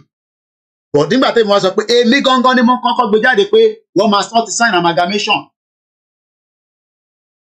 Ẹ wá mọ̀ pé ní ṣe wá kò pé kọ́ fèsì ni. Then we were going into the conversation. Then he went further and said, kémi wá bá àwọn tó organize event yẹn sọ̀rọ̀. Mo ní àwọn olú organize event mo ní láti bá sọ̀rọ̀. Èmi sọ fún yín pé based on intelligence, wọ́n ti sign amalgamation ẹni kí wọ́n bá yàn kan sọ̀rọ̀. Who the hell ni mo fi bá sọ̀rọ̀? Àwọn tó wà Nàìjíríà táwọn ọmọ tó ń lọ láyé. Bó ọmọ tó ń lọ láyé wọn nínú náà. Mo ní ẹni tó organize event. Kí ni kàn mí pẹ̀lú ẹni tó organize event? Mo ní I don't need ẹni tó organize event. Because kí ló kàn mí pẹ̀lú ẹni tó organize event? Money because intelligent sọ fún wa pé wọ́n ti pẹ́ẹ̀nẹ̀ ntí àwọn bá fi lè yọra wọn kúrò nísìn ni pé and I was exhibition ṣàlàyé fún wọn ni pé kọ́ ṣe fídíò kọ́ dènà yẹn pé àwọn ọmọ kankan nípa amalgamation o àwọn ọ̀dẹ̀ sign any amalgamation mo ní yẹn nìkan ló lè fi wẹra wọn mọ́ mo ní adẹ̀ ní evidence yẹn ẹni ẹ̀ wọ́n expect pé kémi fóun ní evidence nígbà tí mo ní àwọn ọba kan travel wá sí UK wọ́n ní sẹ́mi lè pa àwọn olórúkọ àwọn ọba yẹn ẹ fògùn sẹ́nu ni ẹ bá tẹ̀ fi sẹ́nu gan èmi náà dúró lásán ìrìn àjò yìí ti jẹ́ kémi náà gbẹ́sẹ̀ dáadáa bá ṣe ń bẹ Ọlọ́run lọ́tún lósì torí pé àwọn kan wà ẹ fẹ́ wá extract information lọ́wọ́ wa kémi sọ fún yín àwọn ọba tí mo ní wọ́n wá sí UK so kémi mú yẹn pẹ́ yín lọ́wọ́ ṣé journalist ni ẹgbọ́n tí bàbá yìí sọ nísìnyí pé báwo lẹni ṣe mọ̀ fóun wà ní bíbà because journalist máa ń lọ wá nǹkan ni so èyí tẹ máa ń pè ru and cause bẹ́ẹ̀ yẹn èmi ti mo ní the problem is èyí tẹ wà lamẹ́ríkà ti ní Europe lọ sí ilé kẹtẹ lọ bá bàbá Akintoye pé kí lẹ̀ ń ṣe ní bíbà ẹ̀ báwo la ṣe lè ràn yín lọ́wọ́ inú yàrá yìnyẹn náà lẹ ti fẹ́ gbọ́ gbogbo information èmi gbéra mi lọ ní mo take risk yẹn ni after tí mo ní máa jọ embassy ni mo ṣe lọ Nàìjíríà mọ tó mì ní ìgbà tí mo lọ ń pín flyer ní olóyè gan sọ fún mi pé kí n má lọ pín flyer kankan kí n jẹ́ káwọn ọmọ ẹ máa lọ ṣe náà kó má jẹ́ pé mi ló máa lọ pín flyer àbí gbogbo yín ti gbàgbé so èmi tèmi lọ risk ẹ ẹ̀yin fẹ́ jókòó sínú comfort zone yín lórí Zoom náà lẹ ti fẹ́ gba gbogbo information lórí WhatsApp try gan o ẹ̀yin ẹ̀gbọ́n mi try gidi gan ẹ má ra ticket kẹ lọ sí Benin kẹ lọmọ tó ń lọ nípa Yorùbá Nation so gbogbo tó ń lọ nínú Yorùbá Nation orí social media ẹnìkan láti máa mọ̀ tó bá yá yín ra ticket lọlé information kan péré ni mo sì tèmi fi ń lọ sí Benin láti lọ bá ń deliver fún lóyè just one piece of information tí mo fẹ́ kẹ́ni kankan gbọ́ tí mo sọ sí tí mo sí mi wọ́n dẹ̀ bá ń lọ deliver fún Ìgbòho ẹ mọ ètò cost wa ni èyí jókòó sínú yàrá yín ẹ jókòó sínú pálọ̀ yín ẹ fẹ́ máa gbọ́ Yorùbá Nation ẹ lè fẹ́ mọ gbogbo tó lọ nínú Yorùbá Nation try gan ẹlòmíì ẹ máa jí tílẹ̀ máa mọ ọmọ báyìí ẹ máa bá nínú Yorùbá Nation pé tá a bá ní ká dúró ti gbogbo ti yíbà yẹn níbi kankan tá à ń lọ time wasted ṣé tẹ̀yìn bá ń kọ́lé sí Nàìjíríà at some point ní lọ́lé lọ wọlé yẹn mò ń béèrè ni o tẹ bá ní project tẹ́ ń ṣe ní Nàìjíríà ń da tíkẹ́ẹ̀tì kẹ lọ́lé but owó tíkẹ́ẹ̀tì tẹ́ fẹ́ fi lọ Benin nísìn ó wọ́n fún yín ní láti pẹ́ ní Benin náà gbogbo àná la níṣẹ́ tá à ń ṣe náà ẹ rò pé àwa náà níṣẹ́ ni ẹ lọ níjọ́ Thursday ẹ débẹ̀ ní Friday kẹ check out níjọ́ Sunday kẹ padà sí America níjọ́ Monday kẹ padà sẹ́nu iṣẹ́ kò sẹ́ni tó máa mọ̀ pé travel ẹ fẹ́ ṣe yẹn ẹ fẹ́ jókòó ẹ fẹ́ máa àṣírí lẹ̀ ń wá ẹ rí lóòótọ́ ẹ rò pé tèmi náà lọ́lé ojú lásán ni èmi náà lọ́lé pé kí n lè lọ mú confirmer ní ìgbà tí mo dẹ̀ mú pé confirmer pé tóòtọ́ la ń ṣe Yorùbá Nation torí èèyàn lè jókòó sáà búrọ̀ kọ́mání wọ́n ń ṣe Yorùbá because a ti mọ̀ pé ìrìn àjò àwọn Yorùbá bíi Tinubu yẹn cartel burúkú ni bó ṣe wà yẹn kò sí organisation Yorùbá tó ti pọ̀ tó ṣe bó ṣe wà yẹn bá criminal gidi ni ẹ má fojú di bó ṣe wà yẹn ó lè pààyàn bó ṣe wà yẹn Bọ́lá Tinubu tẹ̀rín yẹn àwọn tó mọ̀ dáadáa ló sọ fáwọn abẹ́ o ó lè pa anybody ambition ẹ̀yẹn tó fẹ́ fi di president yẹn he was ready to kill anybody ó pa anybody dànù kò sí tó kan ó dẹ̀ ti di president nísìn Ọlọ́run ti fún ṣe ìtọ́ wá kù nísìn ni pé kájọ máa wo ibi tó kù sí bóyá òun ló ní strength láti stop Yorùbá Nation ká máa wò ó ìyẹn mo ṣe ń béèrè ní àkọ́kọ́ nínú the beginning of the program pé ṣé a fẹ́ dúró kólóyè dé ká tó bẹ̀rẹ̀ ni tá bá ní ká dúró kólóyè dé then a máa ní sùúrù díẹ̀ ni but a bá fẹ́ push out kólóyè bá wa lẹ́nu ẹ̀ ó possible káàkiri ti máa káàtì kí gbogbo ẹ̀ ti máa rọ́ kólóyè bá máa fi dé báyìí gbogbo ẹ̀ máa rọ́ kẹ̀kẹ́ ni wàá jókòó sínú yàrá wa gbogbo wa ní Yorùbá Nation ló gbóyìn bá nínú group wa náà Ọlọ́run fún wa ṣe so mo kàn ní kí sáré bí yẹn ṣe wá sí mind because n tó jẹ́ kí n rántí nígbà tí bọ̀bọ́ ń béèrè lọ́wọ́ màá rí wáìnì bẹ́ẹ̀ ó ń bi journalist pé how did you find where I am journalist gbọ́dọ̀ wábi tó bá wà ní àfi tá a bá fẹ́ rí n tó ń pè ní journalist nìyẹn ìwọ náà máa ní network so èmi máa wá gbé gbogbo information máa gbé fún yàn kan lórí phone ẹni tí mo tẹ̀ rírí bàbá tẹ̀ tí ń sọ̀rọ̀ tẹ́lẹ̀ ní mo rí ni mo mọ anybody màá wá gbé information màá wá gbé fún yín látòrí fóònù irú information nǹkan bá fẹ́ gbàgbọ́n ẹ ra ticket ẹ wá bá mi ní London ni African Confidential travel wá sí mo ní ṣó wá ṣe nǹkan ní London ó nílò ó náà kọ́ wa kí mi pé mo ṣe gan fún iṣẹ́ tí mo ń ṣe ó dẹ̀ fún mi ní dọ́là dáadáa intan pè láwọn èèyàn nìyẹn Azeez ló wá láti Miami yẹn nísìn àwọn tó wá Prophet Ológunlúwa wọ́n lè jókòó sí Amẹ́ríkà náà so ẹjọ́ eléyìí níta gbé dání kan ṣeré o àwa ò lè take risk débi ṣe báyìí kíyàn kan máa rò pé a fi ń ṣeré ìyẹn mo ṣe ní a máa fọ́ gbogbo èèyàn yán ni ẹni máa kú ẹni máa yè ni ọ̀rọ̀ tó wà ńlẹ̀ ẹni máa kú ni ẹni máa yè ló máa yè ọ̀rọ̀ tó wà ńlẹ̀ pé kò ní dìjà yẹn èmi sì sọ fún yín bá ìjà ń bọ̀ gidi ìjà gidi ń bọ̀ ìjà wotowoto gidi so ilé ń ṣeré o ẹ bá rò pé ẹ bá wá ibi tẹ́ ti ń ṣeré ẹ gbé sí Nollywood ẹ máa wo Nollywood ibi tó ti ń ṣeré pánbẹ àwọn òṣèré pa ní bíbà a serious gan ni o life and death ní kan tá gbé dání ìyẹn lólórí burúkú Buhari nísìn ní ṣe ń bi Justin Welby ìyẹn mo ṣe mú program yìí wá because mo fẹ́ jẹ́ kí Justin Welby mọ̀ pé ó ti commit crime fáwọn ọmọ Yorùbá ó ti commit crime because ìwọ ló shield Buhari bó ṣe shield John Smith tó ń tọwọ́ bọ̀ dé àwọn ọmọ kéékèèké so yín tẹ́ wà ní abroad tẹ́ máa ń sọ pé à ń ṣe Yorùbá nation tẹ́ bá mọ̀ pé ẹ lè fi àdúrà ràn wá lọ́wọ́ àtowó ẹ má wàá máa tún ẹ fẹ́ gba information lọ mi ti máa fún yín ní information tí bá fún yín ní information yẹn nísìn mo mọ tẹ́yìn fẹ́ fi ṣe ni ẹ rò pé mi náà mọ tí mo fẹ́ fi ṣe ni so gbogbo information la máa kó síta mo ní káwọn bá jáde kọ́ wá deny pé àwọn sign amalgamation wọ́n sọ pé kéwì wá bá ẹ̀ńtọ́ kí ní kàmí pẹ̀lú ẹ̀ńtọ́ organize ìyẹn dé London rí ni ibo ló mọ̀ tí London wà. Go Jagbe, okay? Not yet. I just started. 1 hour more. Ṣé kó jágbajàgba lẹ máa fi tí bẹ́ẹ̀ bá fi sẹ́nu gan sẹ̀f èmi gan àníyàwó mi gan ṣàìsùn màmá mi gan ṣàìsùn èmi gan ṣàìsùn bí bá tẹ̀yẹ pé máa ń sùn máa ń datọ̀. Àwa gan dúró àná nísà wà nínú prayer látọdún 3 la ti ń ṣe prayer yẹn every Tuesday mísẹ̀rì kò bá jẹ́yàn méjì bàbá mi Stephen Emmanuel wà lórí ètò pẹ̀lú mi ní bíbá àwa 4 ni yàn kan wá kọ̀ dé ẹ fẹ́ gba information lọ́wọ́ wa náà máa gbélé yín lọ́wọ́ ni máa kàn gbélé yín lọ́wọ́ ẹ fi àfọ̀ṣẹ sẹ́nu ni I take time gbogbo ẹ̀yìn ẹ̀gbọ́n tẹ máa ń pè mí yẹn o ẹni tó bá ní kan tó an African Confidential ó travel wá sí London mo ní ṣe ó ní kan tó wá ṣe ó ní nǹkan wá kí mi ni òun kàn ní kóun kí mi pé kóun dúpẹ́ fún mi fún iṣẹ́ ta gbé dání kóun dẹ̀ rí mi personally pé that's it òun ò ní nǹkan kan ó dẹ̀ kò dẹ̀ sọ pé ó gbé kámẹ́rà bí nǹkan kan dábàá ní ó wá gba information kan mo dẹ̀ kúkú information kan mo fẹ́ fún adẹ̀kọ̀ kíra dẹ̀ lọ ó dẹ̀ fún mi lówó dúpẹ́ fún ẹ ṣe sùúrù o Yorùbá nation yìí kò ń ṣe eré o kò ń ṣeré rárá ó ti restrict wa for so many things ẹ̀yin gbogbo yín lẹ ní life yín nísìn life tiwa nísìn àti adjusted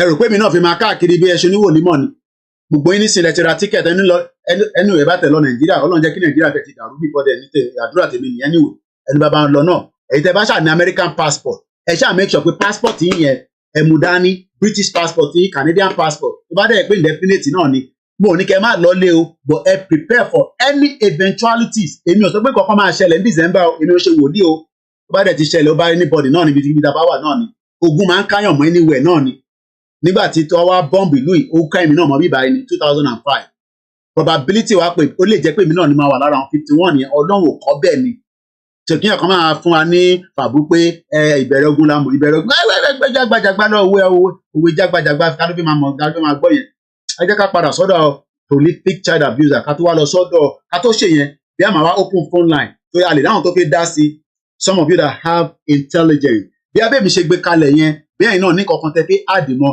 ká tó wá sọ̀rọ̀ nípa Aregbesola so ẹ jẹ́ ká padà sínú arákùnrin tó ń béèrè pé báwo lọ ṣe mọ ibi tó ń wà ọmọ àlè.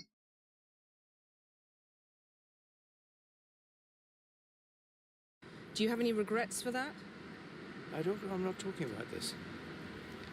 I'm sorry, it's... Don't the victims deserve to hear why you did it? How did you know I was here? Don't the victims deserve to know why you did it? I'm not talking about what we did at all. What about Mark Stibbe? What about Richard Gittings? All these people, they've spoken to us, they respected you, they looked up to you. Do you think what you did was Christian? I'm not answering any questions. Why did these young men have to bleed for Jesus?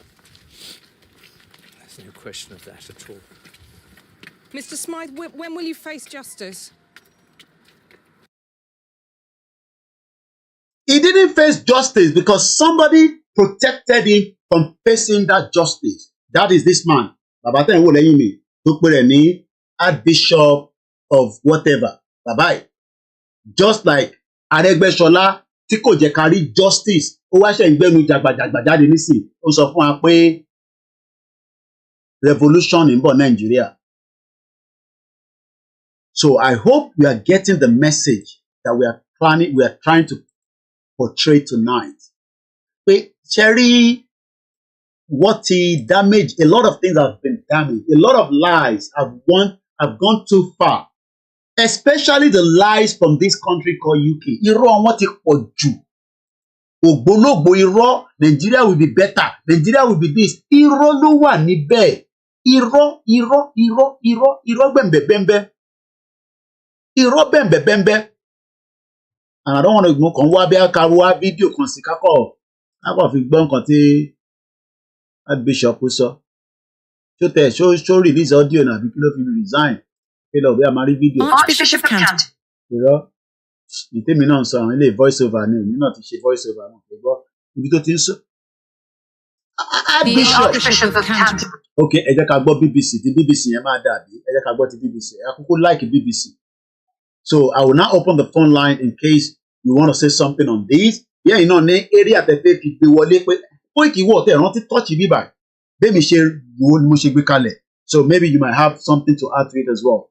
Let's play this video and then I'll open the phone line. If otherwise, we move straight to Aregbesola. Justin Welby has resigned days after he was criticised in a report over his handling of the case of a prolific child abuser associated with the church. John Smythe, who died 6 years ago, subjected around 130 boys and young men to physical, sexual and psychological attacks over decades. The Archbishop, who was made aware of the abuse in 2013, was criticised in the report for not going to the police. Today, Justin Welby said he felt a profound sense of shame that more was not done by the Church of England and that it was clear that he must take personal responsibility. Our religion editor, Aleem Makbul, reports. It was a turbulent 5 days that led to the resignation of the Archbishop of Canterbury. Last Thursday, a report landed that was heavily critical of the church and of Justin Welby in their handling of a man who abused more than 120 boys. Fairly quickly. Survivors shared their harrowing tales. I kept the beatings a secret apart to my very close family, friends. And the Prime Minister spoke about it. My thoughts are with the victims here who have obviously been failed very, very badly. The Archbishop apologised for not doing enough to stop the abuse, but for many that was insufficient. Sadly, his position's untenable, so I think he should resign. Today, the Archbishop announced he would. In a statement, the Archbishop says the Macon Review has exposed the long-maintained conspiracy of silence about the heinous abuses of John Smythe.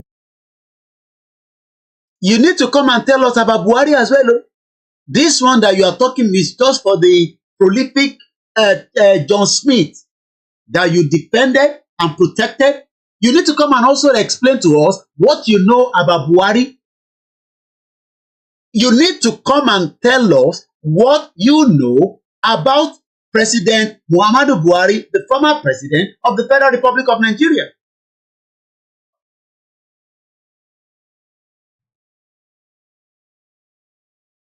Mo kí gbogbo alẹ́ nǹkan sí.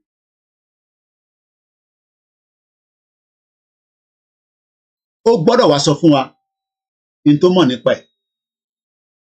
And we need to know as quickly as possible. When I was informed in 2013 and told that police had been notified, I believed wrongly that an appropriate resolution would follow. It's clear that I must take personal and institutional responsibility for the long and re-traumatizing period between 2013 and 2024. The Archbishop of York, with whom he's worked closely for many years, said it was the right thing to do, but it had been a difficult time. I admire him for taking this decision, which is about him not taking the blame for all of this, but exercising leadership and responsibility for the failings of the church. I'm John Smythe. Those failings related to keeping people safe from this man. The first cases of abuse by John Smythe at Christian summer camps were in the mid-1970s. By the early 80s, church officials were informed, but there was what the report calls an active cover-up. In 1984, Smythe carried on his abuse in Zimbabwe and later South Africa. We know the Archbishop of Canterbury was definitely told by 2013, but the abuse continued and was exposed by Channel 4 in 2017. Smythe died in 2018 without ever facing justice. It's the case that'll haunt Archbishop Welby, who now steps down. It's incumbent upon senior leaders in any organisation, not just the church, to set the tone and model the good behaviour for others in their organisation to follow. And this is, of course, critically true in relation to safeguarding. So it seems appropriate. There's no timeline as to when justice. Church of England abuse case. As we leave that alone, we come out of that, and the next one will be the discussion of what we have been talking about: Yoruba nation, self-determination, and why the Yoruba should exit Nigeria now. But alàgbà kan jẹ́ kó yé wa pé there is crisis that is brewing. Níbo ni crisis yẹn ti máa wá? Ṣé ilẹ̀ Haúsá ni? Ṣé ilẹ̀ Igbo ni? Ṣé Middle Belt ni? Ṣé ilẹ̀ Yorùbá ni? Ṣọ́dọ̀ àwọn Àsárídòkúbọ̀ ni? Ṣọ́dọ̀ Elzakizaki ni? Ṣọ́dọ̀ àwọn Biafra ni? Ṣọ́dọ̀ àwọn bàbá wa Sunday Igboho ni? Níbo lẹ̀yin rò pé gbogbo crisis tó fẹ́ erupt ní Nàìjíríà? Níbo lẹ̀yin rò pé ó ti máa jáde? It's a question I'm just asking. Níbo lẹ̀yin rò pé crisis yẹn ti máa erupt? A ti gbọ́ nípa ti Archbishop, ẹ jẹ́ ká fi yẹn sílẹ̀ nísìnyí, so that we can move swiftly because of our time. All the crisis that is about to start, níbo lẹ̀yin rò pé ó ti máa ṣẹlẹ̀? And when likely is all this going to happen? Because as things stand right now, many people are just only sitting behind and waiting. We talked about this in the afternoon, but program Gongon was Archbishop Omoko Adi Elemo just to complete it because I was kind of in a rush.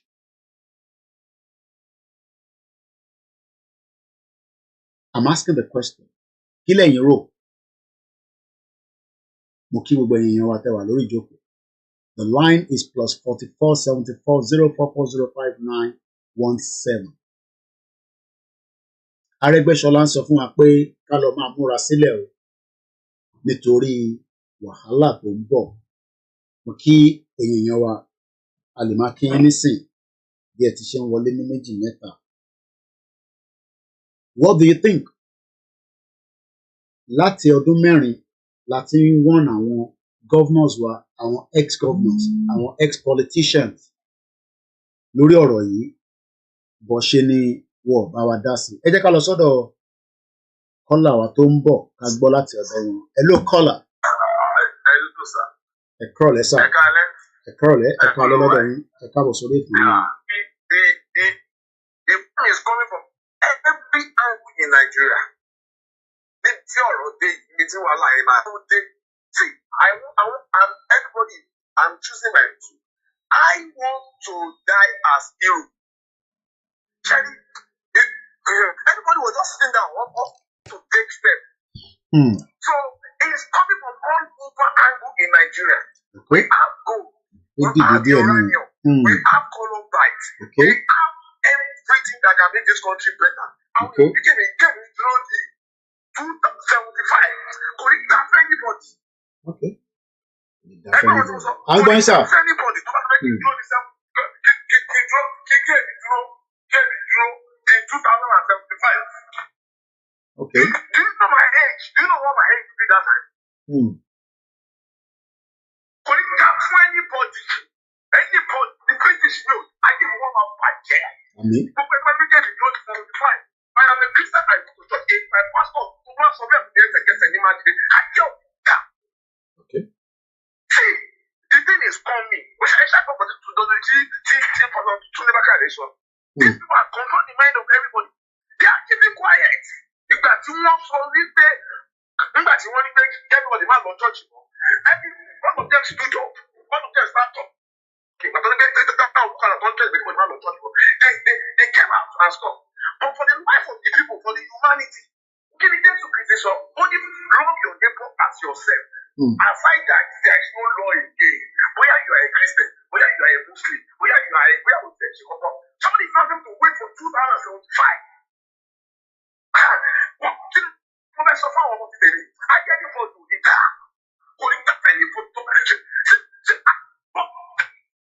Never worry. Again, me, I don't know you. I don't know you. I'm going to die as you. I'm not going to die as your mama. Let me take you in. We have everything. I want back to watch everything. One episode, watch. See, you know what happened last week? I was crying. One day week, one week, divide. 1 week, one day leave. One black egg color. People, one day there with the active for you. Everybody with a count to 80. Tell security you them. Don't they begin late. That's the day I called you. Morati, yeah. One day I learned the express with the school. One day I did last week Friday.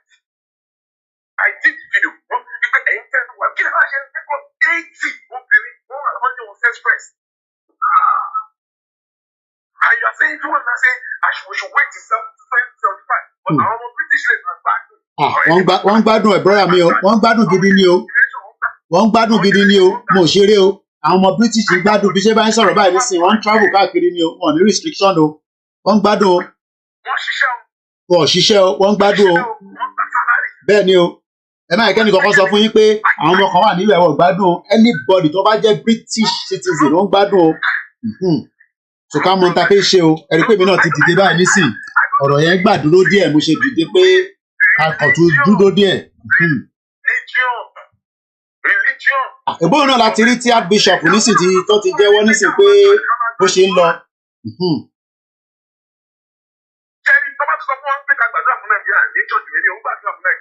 Okay. It's not God that creates Nigeria. I don't pray for Nigeria again. Okay. Nigeria. Òun ni o. Àtẹ̀mọ́ bó ti bẹ́ẹ̀ ni ó possible. Bá àtẹ̀mọ̀ tẹ́lẹ̀ àti mọ̀ nísìn. Àṣẹ Èdùmàrè. Ẹ ṣé gan ni. Ara ti kan brọ́dà yìí o. Ṣé bẹ́ẹ̀ lára ṣe kàn yín náà? Àsìkò tẹ́rí kò ń ṣe tá a bá parí program lẹ́ máa wá pè wá. Àsìkò tá a bá wà live báyìí, òun ni kẹ́ pè wá. Ká gbọ́n tẹ́yìn náà fẹ́ sọ, kẹ́yìn náà bá wa dá sí i. Torí ọdún 4 la ti wà lórí ìrìn àjò yìí. Kódà àwọn kan ní wọ́n ti compromise ẹ̀, àwọn kan ní kò serious, àwọn kan ní irọ́ ló ń pa, àwọn kan ní kò tẹ̀ sí any plan. But intẹ́ ẹ̀dàrú kẹ́ tó mú plan ẹ̀ jáde, àwọn kan tẹ̀ náà wọ́n ti gba tiwọn. Èmi ò mọ bí wọ́n ṣe ń gbà mí kan tí ìjọba mi dẹ̀ ṣe ń rán ẹ̀, èmi ò rí yẹn rí láyé. At least àwa náà 40 something ni wá à ń ṣọmọ kékeré mọ́. But intẹ́ sọ ni pé báwo ni a ṣe fẹ́ púṣì ọ̀rọ̀ tó kù sí ibi tí a fẹ́ kó dé. Eléyìí ń sọ̀rọ̀ Koiki nìkan. Èmi ti jẹ́ ká mọ stand gbogbo wa, but àwọn kan ní stand yẹn ká sì fi sẹ́gbẹ̀ẹ́ báyìí. Ọbásanjọ́ sọ ó ní you gotta push them. Ṣé orí social media láti máa push àwọn tá à ń sọ yìí? Àwa ní ìwọ náà máa bọ̀ ń lè. Mo ní àti wálé kọ́ ni problem tàwa, àwa máa wálé. Kò ń ṣe gbogbo diaspora ló máa wálé. Tinubu ò ní fún yín ní Yorùbá nation, kò dẹ̀ ní support ẹ̀, kò ní endorse ẹ̀. Irọ́ tó máa pa káàkiri òun ló tilẹ̀ ti rí yẹn tó ń lọ káàkiri bí ẹṣin oníwòlímọ̀. And the time is not there. TikTok àwọn olóṣèlú ti ń plan 2027.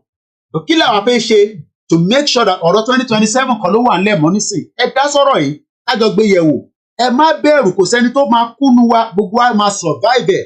ẹni tó bá dẹ̀ kú à máa rántí ẹ̀ àìmọye àwọn Americans tó ti kú tó ń rántí táwọn family wọn tẹ̀ mọ̀ pé èèyàn fún wọn tó dẹ̀ ń gbádùn ẹ jẹ́ ká jọ gbé ọ̀rọ̀ yìí ká jọ gbé yẹ̀wò ẹ ló kọ́là ẹ bá gbé sókè. àwa ni ẹ sà. àmì Jésù Kristi.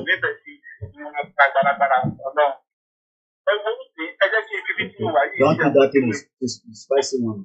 The one I bought yesterday. I couldn't get the one that is not spicy. Let's finish this out.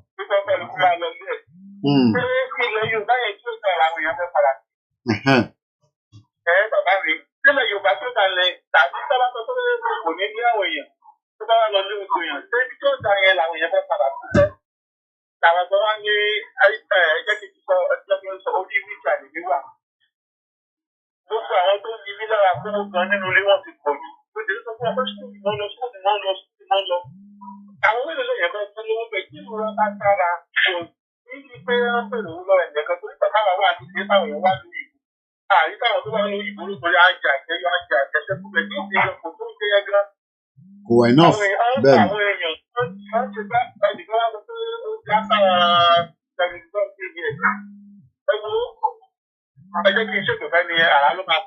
Aṣẹ́dùmarè. Ẹ ṣé gan ni ó dáa. Nọ́mbà tẹ́ máa pè sí ní +44 ẹ lè pè direct ẹ lè pè lórí WhatsApp méjèèjì là ń gbà lórí kọ́ọ̀lù wa níbí báyìí. Ṣé a fẹ́ push out àbá fẹ́ slow down kí àwọn olóṣèlú kan tún darí wa lọ sí another 2027? Eléyìí ń ṣe pé Koiki ló máa ní kò ní sí election mọ́. Ṣé gbogbo wa la fẹ́ kí election hold àbá àfẹ́ kí election kò hold? Táwọn àbàdé fẹ́ kí election kò hold kí la máa ṣe sí? Dizzy máa sọ pé he is campaigning for a two-state self-determination solution. Ìyẹn ẹja gbójú Tinubu wọlé ká lè máa rí ní background. Torí Tinubu ló lọ sí ọ̀dọ̀ àwọn Saudi Arabia tó ń bẹ̀ wọ́n pé kó jọ̀ọ́ kó jẹ́ kí àwọn Palestinian kó nílùú tiwọn àmọ́ ó náà wọ́n fẹ́ kí Yorùbá àti Biafra àti Arewa kó lọ kí gbogbo aṣíwánu Nàìjíríà. Dizzy máa wá sọ pé he is campaigning for a two-state self-determination solution but they ignore the campaigners of this self-determination in Nigeria. The international community is thinking about Nigeria address issues at all. Kí lẹ́yìn náà fẹ́ sọ sí? Ṣé a kàn máa sọ̀rọ̀ ni àbí a máa ó dà pé TJ ti pè ní bíbà? Má bínú TJ. TJ ti pè mí lórí line ní bíbà. Ẹ̀yin ọmọ Yorùbá òdodo bí àṣà ìyá mi Dr. Ọmọwùnmí ẹgbọ́n tó bàbá yẹn ìyá yẹn máa ń sọ̀rọ̀ ní gbogbo ìgbà. Ọ̀rọ̀ tó wà ńlẹ̀ yìí ẹ̀yin tẹ́ wà nílé ẹ̀yin lẹ ní upper edge ju àwa tá wà níta lọ. Ẹ̀yin kọ́kọ́ ẹ gbọ́dọ̀ gbé ìgbésẹ̀ káwa tá wà ní diaspora ká lè wá fọwọ́ kún yín. Bọ̀tẹ́yìn ò bá gbé ìgbésẹ̀ kí la fẹ́ ṣe? A kò máa rojọ́ ni ẹjọ́ tá à ń rò yìí a ti nídìí pé ká bẹ̀rẹ̀ nǹkan kan. Bàbá Akintoye ti sọ fún wa pé ká jáde, bàbá ò lè ní ká má jáde, Ìgbòho ò ní ká má jáde, bọ̀ kí là ń dúró dè? TJ bá ń gbóhùn sókè. Mo ń gbọ́ ẹ sà.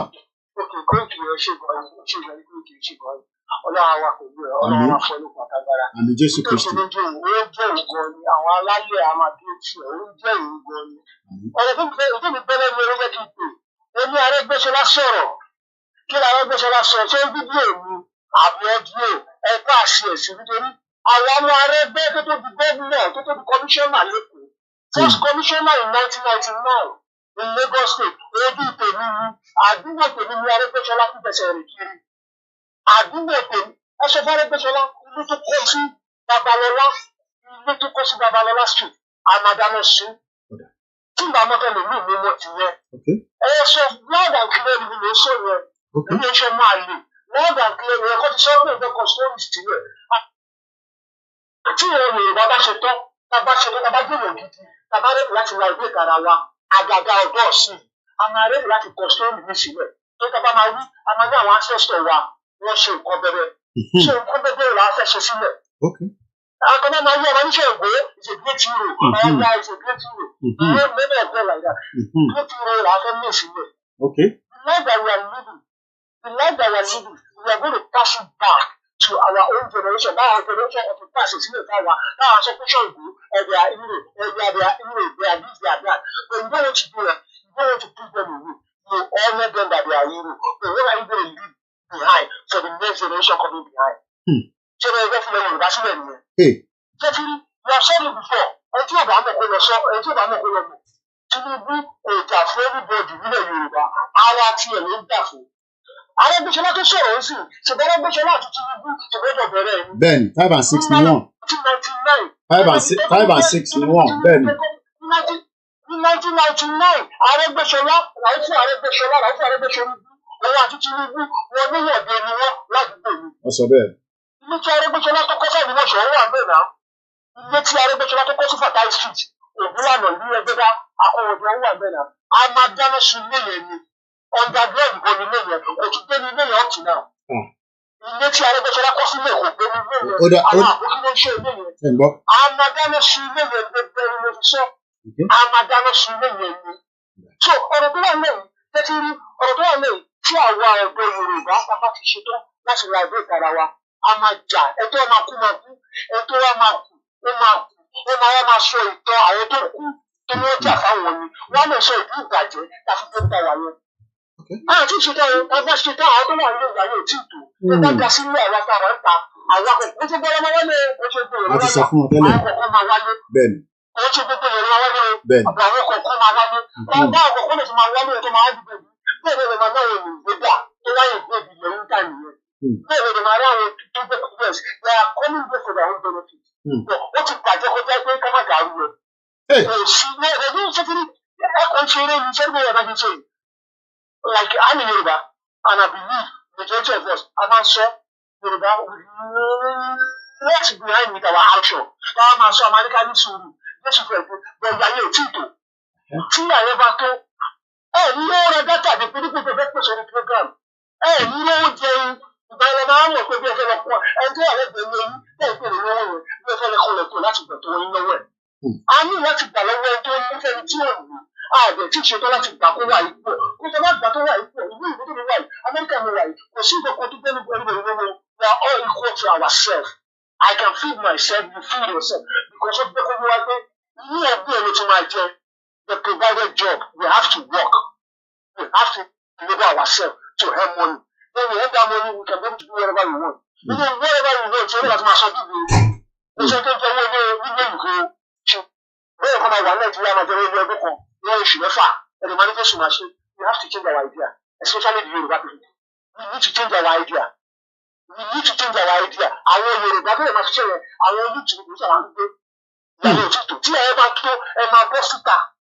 Thank you, my brother.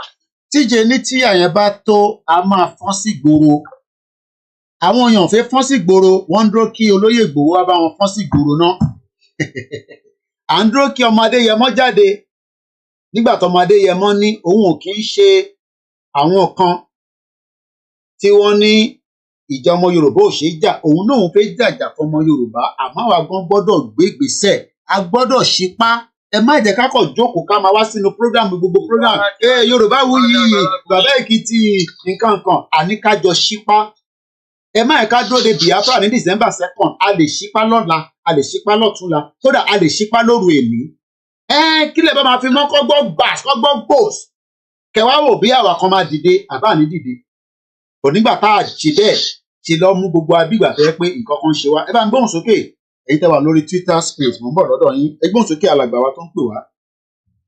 Hello, the white lion báyìí àgbàlagbòye. òkè ọ báwa àwọn náà kí. Hello sir. ẹ mute background yẹn ká lè gbọ́ yín lórí fóònù nìkan ẹ mute tẹ́ fi ń gbọ́ mi ní background. Hello. ẹ máa sọ̀rọ̀ à ń gbọ́ yín sẹ́ẹ̀.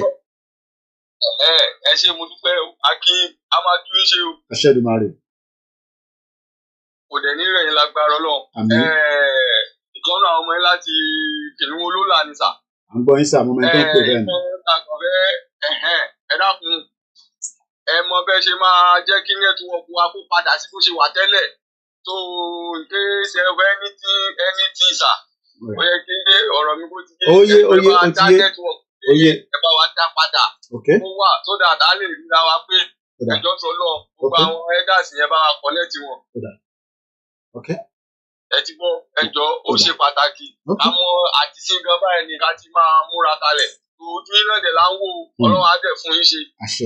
Àdẹ̀ nídò ìlágbára ọlọ́run bẹ́ẹ̀ bá ti ń dúró bàbá náà máa dúró ní sà. Ẹ ṣé sà. Thank you so much. Ẹ ká láyé wá o. Kódà okay ọ̀nà àlàyé gan wo program lọ́wọ́ live náà náà máa ń wọ́n wò ní recorded.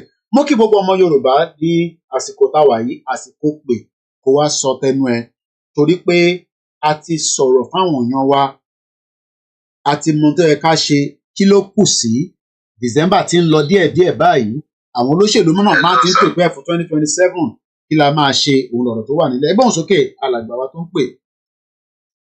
Ẹ kú ètò ẹ pẹ̀lẹ́ sà ẹ kú program ọlá máa wà pẹ̀lú yín sà. Ẹ wo ṣe rí lórí ọ̀rọ̀ yìí honestly actions speak louder than words. Anything below action kò sí ọ̀nà. Bá ní láti show action. Tẹ̀lé àwọn kan wà Nàìjíríà tó ti sọ Yorùbá nation wọ́n ti sọ the script. As in gbígbé eré ọmọdé torí gbogbo nǹkan ọ̀nà tí àwọn yẹn fi máa rówó náà wà so script làwọn èèyàn dẹ̀ náà ló dàbí pé social media náà ti ń pawó nsìn jẹ́ káwa náà join wọn káwa náà pawó. And this is not a script writing. Action. Ṣé kò tí ìpọ́dún kan tí mo wọ̀lú ìlú yìí ti ṣú mi. Mo sì mọ́ imagine ẹ̀ lọ́pọlọ mi pé àwọn èèyàn náà ti lo 25 years láti lo 40. How comes? Báwo náà ṣe ṣe tọ́bi lo 40 years pẹ̀lú gbogbo irọ́ pẹ̀lú gbogbo jàpẹ̀já tí sì tẹ àwọn aráàlú yóò tẹ̀ ẹ̀fẹ́ ká gbé lu wọn. Pẹ̀lú restriction lóríṣiríṣi. Tí bá kàn ṣe máa ṣiṣẹ́ máa san bills níbi nìyí. Tabatẹ̀ máa lọ san bill lọ́dọ̀ tiwa lọ́hùn. A mọ̀ pé à ń ṣiṣẹ́ ìlú wa. A mọ̀ pé ìlú wa láwà. A sọ pé a máa wá gbé níbẹ̀ for free. A sọ pé gbogbo nǹkan máa come cheap. A sọ pé a mọ̀ pé ilẹ̀ wa láwà. A mọ̀ pọ́dọ̀ wa là ń ṣe.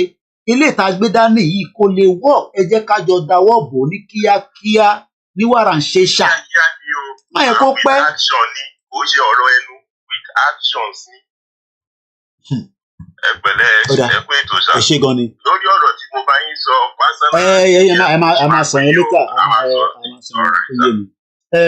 Ẹ jẹ́ a lọ sọ́dọ̀ bàbá wa akéde ká tó wá sọ́dọ̀ yín bàbá wa kéde bí a ká kọ́kọ́ jọ kẹgbẹ́ lè kí gbogbo àjọ gbọ́ ká wá gbọ́ ìtẹ́ni náà máa bá wa sọ. My US visa got denied recently, and this is what I have to tell you guys. You see these stupid videos that is be posting online. This stupid when you are there for your US visa. Oh God! Experience and our best teacher. When they gave me this blue paper, you see the way I smiled. I just did like this. I cried later, but I mean, recently got denied. I just want to tell US embassy, it's sharing. Pẹ̀lú gbogbo millions tẹ́ gbà, ẹ ti ṣeré. Una dey mad. Ṣé una not supposed to refund? I swear. This is how I feel right now. I don't know what to say, but I mean, if you are going for an interview very soon, pray. Just pray, because me, I pray and I fast. Do you get? I pray and I fast, but they still deny me. So I don't know what to say. I think, in fact, I experienced like 80 people in my face. 80 or 70 people in my face like this. Which the ones that even came with kids, they got denied. I swear. Like, cue by cue, you're just going to the mirror, you're going to the glass, that be denied. Sorry, mommy, you reply another time. Sorry, mommy, you have to reapply another time. Sorry, mommy, it has been denied. When it reach my turn, I just give them my passport. Sorry, mom. I say, I know that you're gonna deny it. I think like 720 people got denied, like in my presence, like in my eyes. I think out of like 300 people that came for the interview, I think they will give only 5 people, and I think they used to know how many people they are going to give. Because I feel sad, but I mean, if I use my money buy car, guys, I'm depressed. I'll reapply. I'm gonna reapply. I will go to that Yankee. My sister was smart. I'm gonna enjoy Yankee. Bye, guys. This is the foolish paper they will give you if you deny it. This thing that is there, no concern you. We no concern. Báyé ṣe ń lọ ní ìsìn gan, Ọlọ́run jò jẹ́ pé fúnra wa gan lápadà báyé rẹ gan. Torí ńgbà tí gbogbo ẹ̀ bá ti sú wa, fúnra wa lápadà sọ pé kọ́lọ́ mọ́ bọ̀. àìkulẹ̀ ní respect ní ká máa sọ pé àdó di àsìkò ọlọ́run àbí ilé ayé tá a pè lọ́jà tó jẹ́ wípé àmọ́jọ́ ọjà mọ́ gbogbo ẹ ti dá páro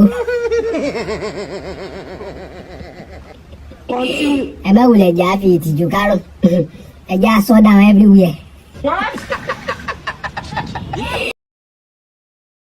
ṣe rí i pé àwọn èèyàn pé activate Bishop Adesina ló send the video yìí sí mi ẹ̀gbọ́n tarakùnrin yẹn sọ ó lè dàbí ẹ̀fẹ̀ ó ní ẹja shut down everywhere àwọn kan ní wàá kó sójà síta wàá kó ọlọ́pàá síta normal nìyẹn but àwa la máa sọ pé interfere yìí o a ní kúrò lójú títì ọ̀hún ti tẹ bá fún wa ní interfere a ní kúrò lójú títì a máa wà lójú títì yẹn until our demands are met and what are our demands? Self-determination. Bàbá mi akéde ẹ bá wa gbóhùn sókè látọ̀dọ̀ yín lọ́hùn.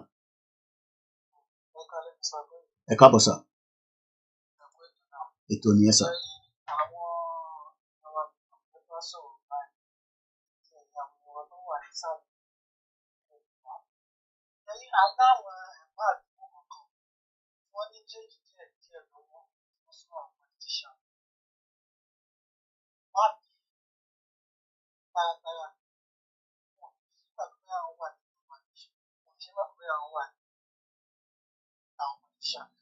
Àwọn kan rẹ́dì láti dáàbò àwọn náà máa sọ fún wọn pé ọlọ́pàá máa jáde lẹ́yìn tí ìjọba fẹ́ dáhùn tó wá pọ̀ lábẹ́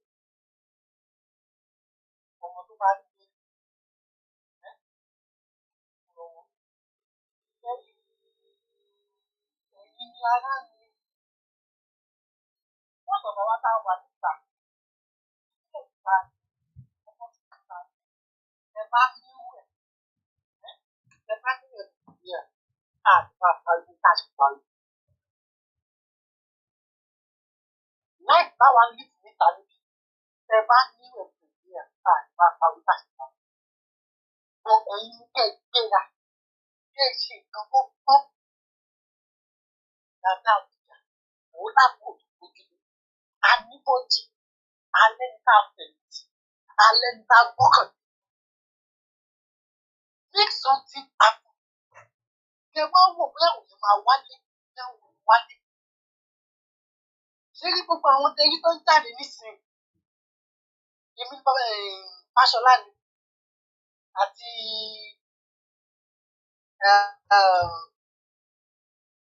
èwo lórúkọ ẹ̀ yìí náà? Aregbesola. Fáṣọlá jáde last week. Aregbesola jáde náà ní wíkì. All these people, àwọn ni wọ́n ti bayé jẹ́ tẹ́lẹ̀. Ọ̀rọ̀ wo ló tún wà lẹ́nu wọn tó tún fẹ́ sọ fún wa ọmọ Yorùbá? We just have to make something. Kẹ wọ́n wò bóyá òun máa wá sílé. Bẹ́ẹ̀ ni respect àwa tó yìí. Sí, ṣé rí òótọ́ ọ̀rọ̀ kò ní ká má sọ̀rọ̀. A nífẹ̀ẹ́ wa. We are ready to die for Yorùbá nation. But ẹ lè expect wa pé ká máa bọ̀ wá ká wá dá wàhálà lẹ̀. No, ẹ̀yin lára ni ẹ̀yin lè máa dálé kó wá máa wò bí a máa wá dàbà tó wálé. Alẹ́ ta gbógilé tí wàhálà bá ṣẹlẹ̀ we have a body that will stand for us. Ẹ̀yin jẹ́ kó ṣẹlẹ̀ fún nígbà tí ẹ̀yin tẹ wà lé táwa wà ń tàtà parí. Báwo lẹ ṣe fẹ́ jẹ́ kí àwọn international community rí pé ìyá ń jẹ yín tẹ̀ bá dìde? It won't work. Kò possible.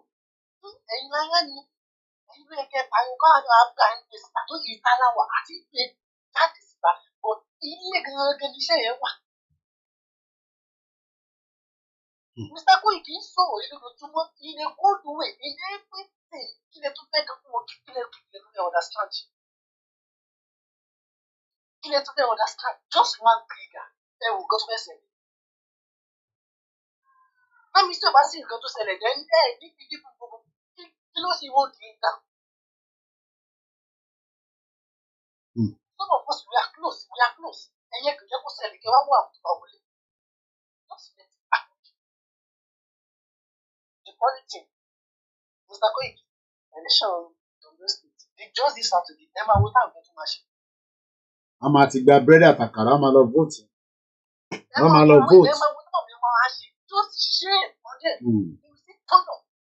a lọ vote tó bá dẹ̀ ti gba àkàrà yẹn tó ti jẹ́ tán a máa wá diaspora tó máa sanwó owó ìkómọ tó máa ra this tó máa ra that níjọ́ la máa ṣe gbòòrò. ṣé ó ṣe yẹ kí anything tó bá ti ṣẹlẹ̀ tó bá jọjọ́ náà ẹ jẹ́ kó ṣẹlẹ̀ báwo ló fẹ́ ṣẹlẹ̀. ṣé ìgbà tí ìyá àgbà máa ń sọ wá bẹ́ẹ̀ tí wọ́n láìpẹ́ máa fà yìí. a fẹ́ fi hàn ṣe excuse me and we don't need that. I need the Biafra láti fi ṣe excuse. I need the Biafra láti fi ṣe excuse. We have to do what we need to do and we have to do it now, not tomorrow. It's got to be done now.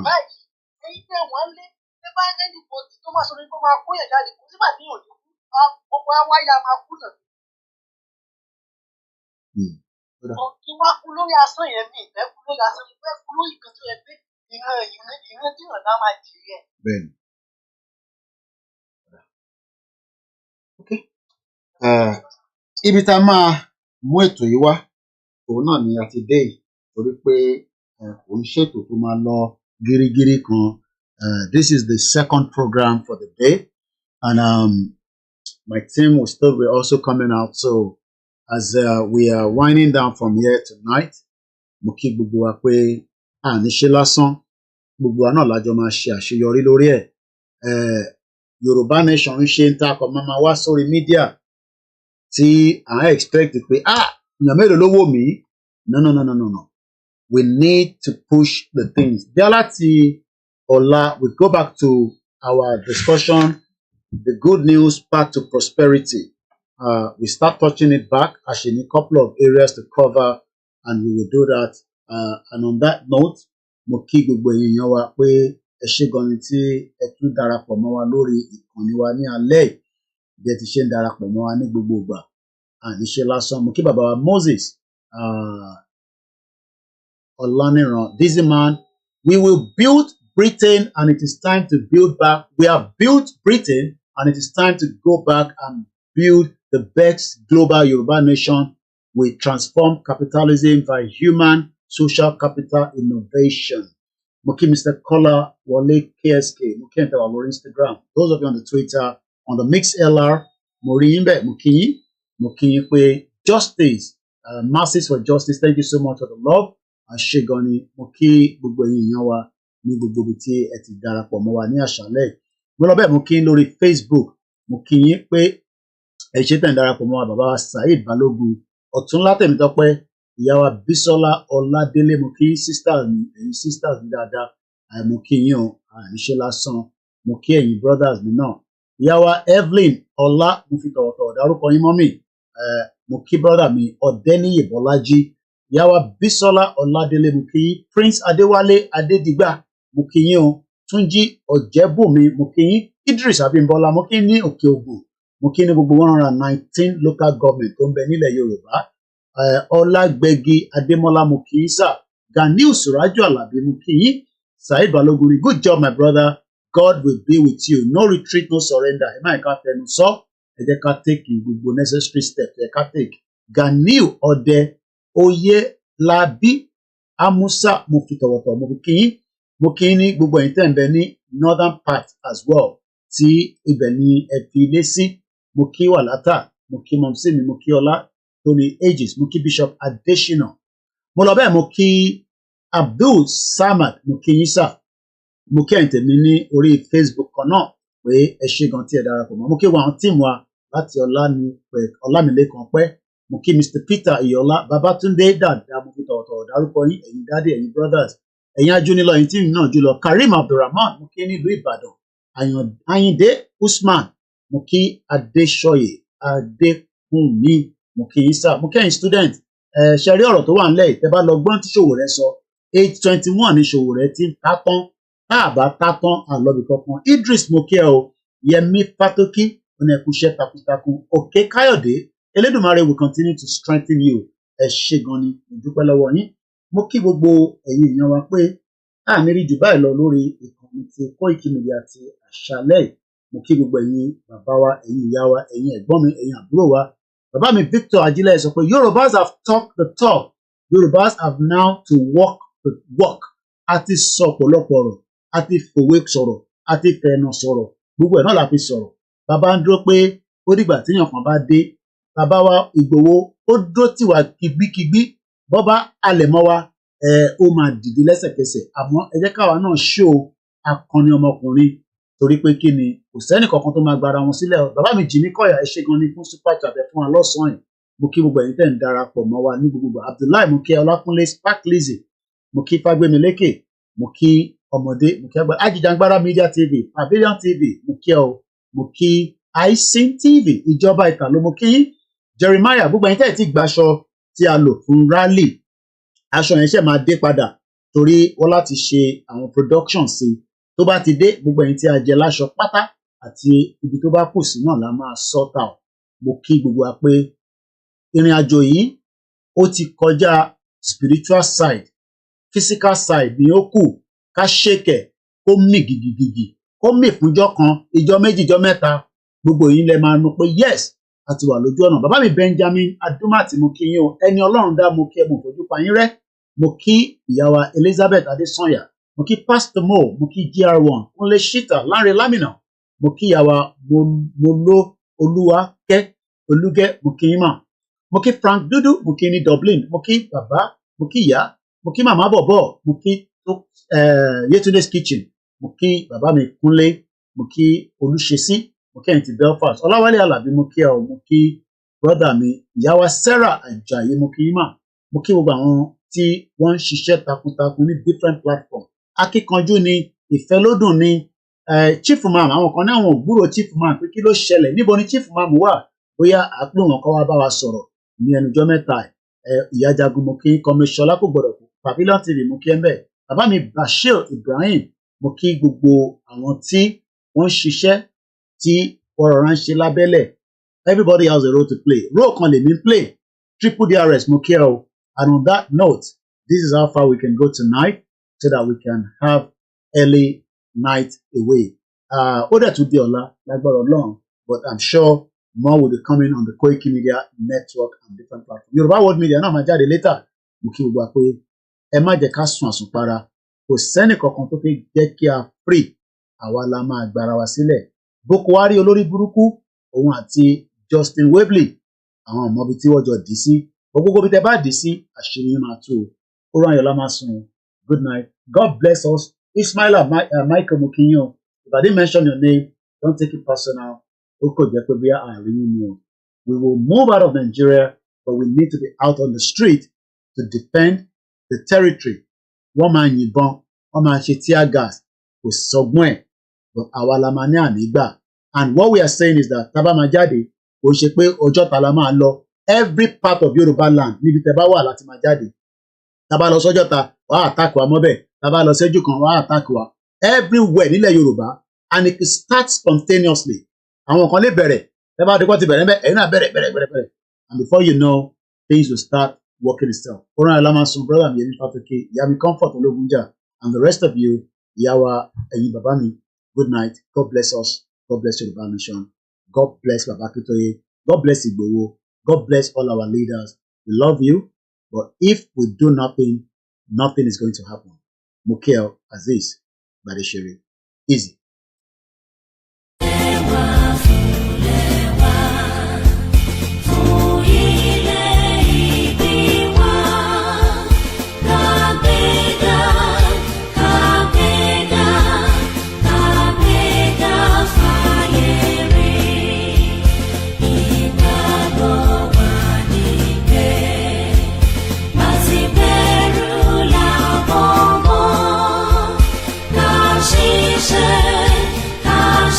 She